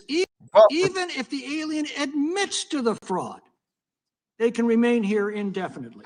No, that's absurd. The current law is so ambiguous that even conviction is not sufficient for deportation or inadmissibility. I cited a number of cases in my opening. In one case where an individual who committed an aggravated felony was allowed to stay in this country despite a conviction in a $169,000 food stamp scheme.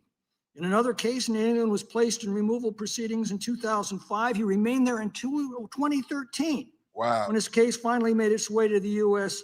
Court of Appeals for the Sixth Circuit to determine whether his conviction for conspiracy to traffic and identification documents made him removable from the United States. They remained in the country for 13 years. Remember I said ICE knows their location. ICE knows their name. He remained after being a criminal, after not coming here to legal process. He stayed here 13 years. So ICE knows who they are. ICE knows where they are. Another fraudster, aggravated felony, was allowed to stay in this country despite a conviction in a $169,000 food stamp scheme. In another case, an alien was placed in removal proceedings in 2005. He remained there in 2013. He was placed in removal proceedings in 2005 and remained there for 13 years. Do you guys understand why ICE is so successful? These people have been staying here 13 years past the due date. When his case finally made its way to the U.S. Court of Appeals for the Sixth Circuit to determine whether his conviction for conspiracy to traffic and identification documents made him removable from the United States. Another fraudster spent 2 years challenging his removal proceedings, even though he had admitted that he had received up to $3.5 million through food stamp fraud. So after he got $3.5 million in food stamp fraud, he still stayed in the country and challenged it. And this is the America the Democratic liberals want you to have. They want people who are not citizens to have the freedom to rob, steal, and then petition the court. Do you know they're wasting taxpayer dollars? This is another part that only conservative people who are intellectuals will bring up. Hey, perfect. Do you know when they're staying here and they keep petitioning the court, that costs money? Every time they petition the court, it's judges and lawyers, and that courtroom is very expensive. People don't know it, but it's very expensive to have a day in court.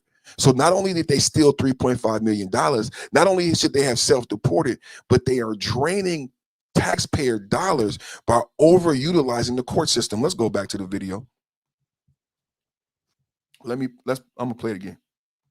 Says if you admit to fraud, you're deportable. The amendment removes this provision. The amendment says even if the alien admits to the fraud, they can remain here indefinitely.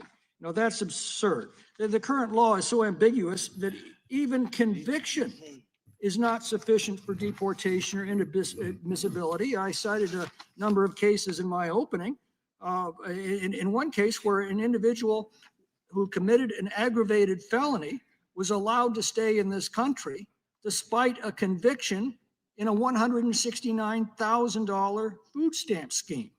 In another case, an alien was placed in removal proceedings in 2005. He remained there until 2013, when his case finally made its way to the U.S. Court of Appeals for the Sixth Circuit to determine whether his conviction for conspiracy to traffic in identification documents made him removable from the United States. Another fraudster spent 2 years challenging his removal proceedings, even though he had admitted that he'd received up to $3.5 million through food stamp fraud.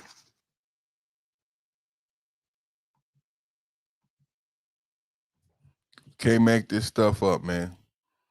Can't make this stuff up, man. Double tap, hit the like button. Double tap, hit the like button. 2 more minutes. I got to go pick up my babies. We got Taekwondo. We got break. This is teeing up the video. Senator John Fetterman, he's a Democrat, comes out in full support of ICE. It's about time. It's just common sense. That's what KMA said in the chat. It's just common sense, you guys. Border, and it was skyrocketing, and it's like, that's unsustainable. When you reach almost 300,000 people, that's unsustainable. And we need to, as a Democrat, it shouldn't be unreasonable to want to secure our border and do it in that way. And now let's also talk about ICE. Now, absolutely, again, what happened in Minneapolis was absolutely tragic. And then now, if you think, now, this is from the Washington Post. This is the latest statistics. These are people that ICE now are, it's like now 67% have criminal charges, pending ones, or that. So that's more than 2/3, the people. Now there are some people that aren't involved in any kinds of illegal things, but so me, I think 2 things can be true.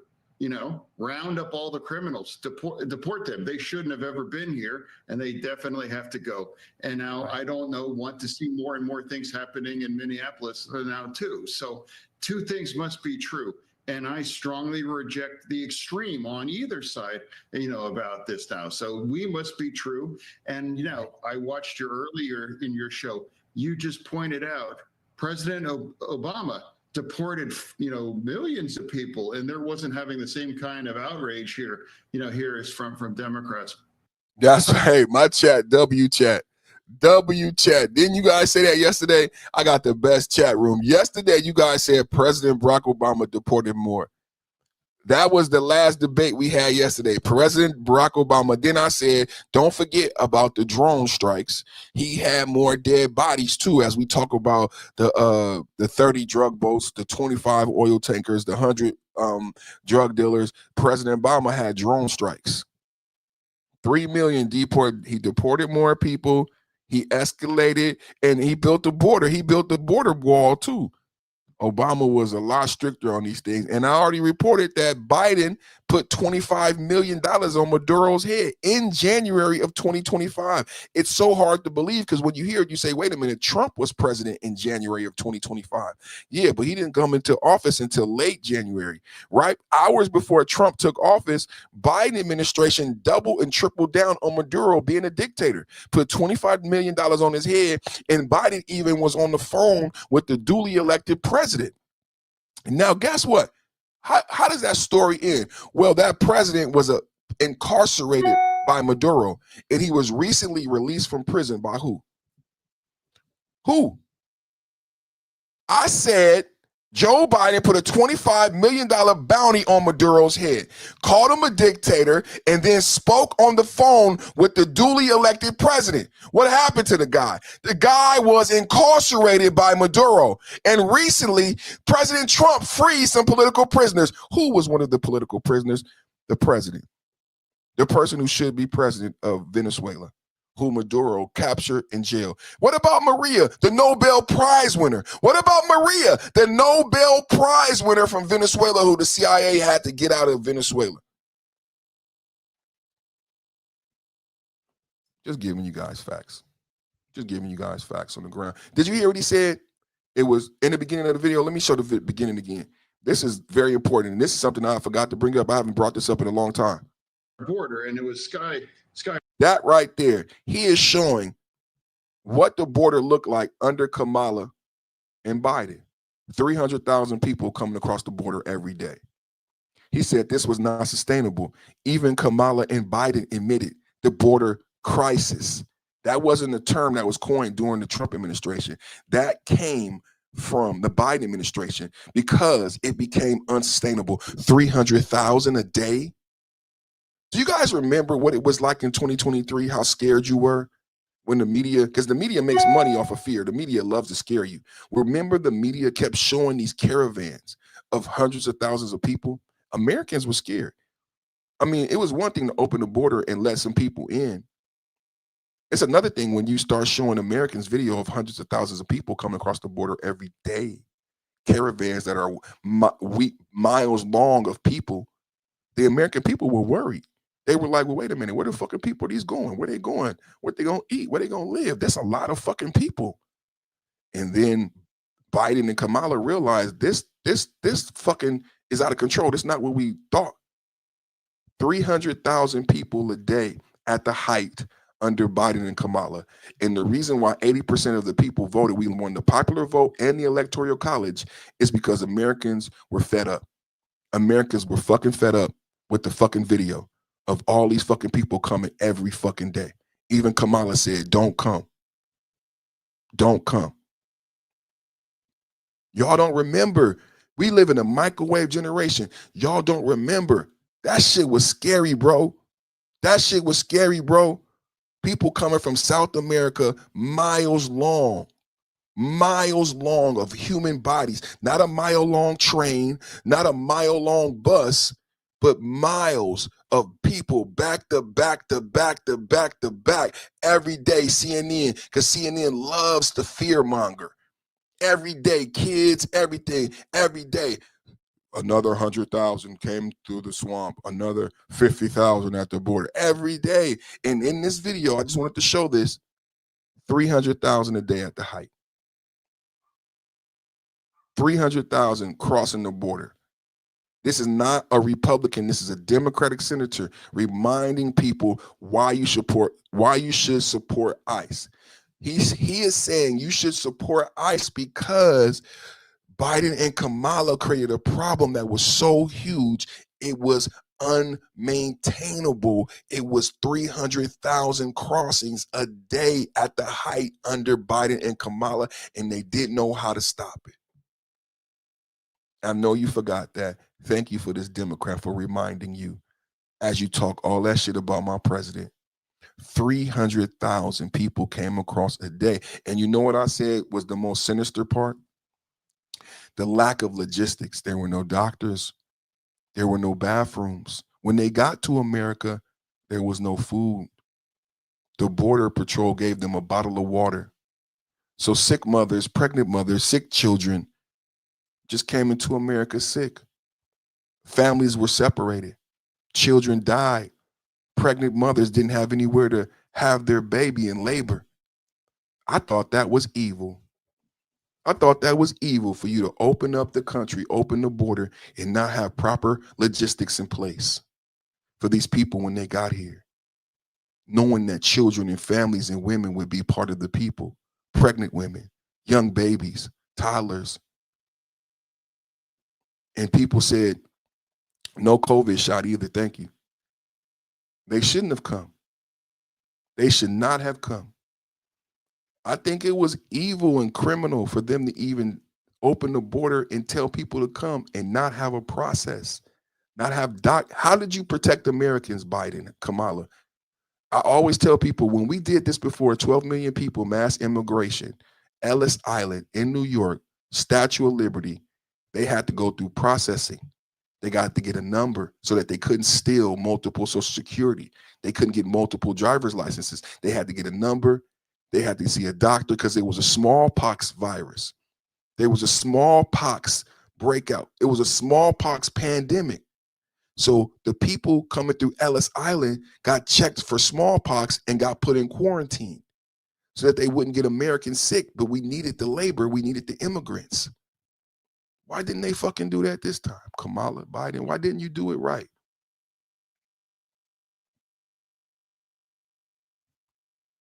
Hong Kong Phooey, that's my favorite cartoon character. Who is that, Sam, man? You must know me. Hong Kong Phooey, that's my favorite cartoon character. You must know me, man. You must know who I am, man. You must have been watching me for a while, man. That's my favorite cartoon character, man. Hong Kong Phooey. I'm old. I'm telling my age. That was my favorite cartoon character.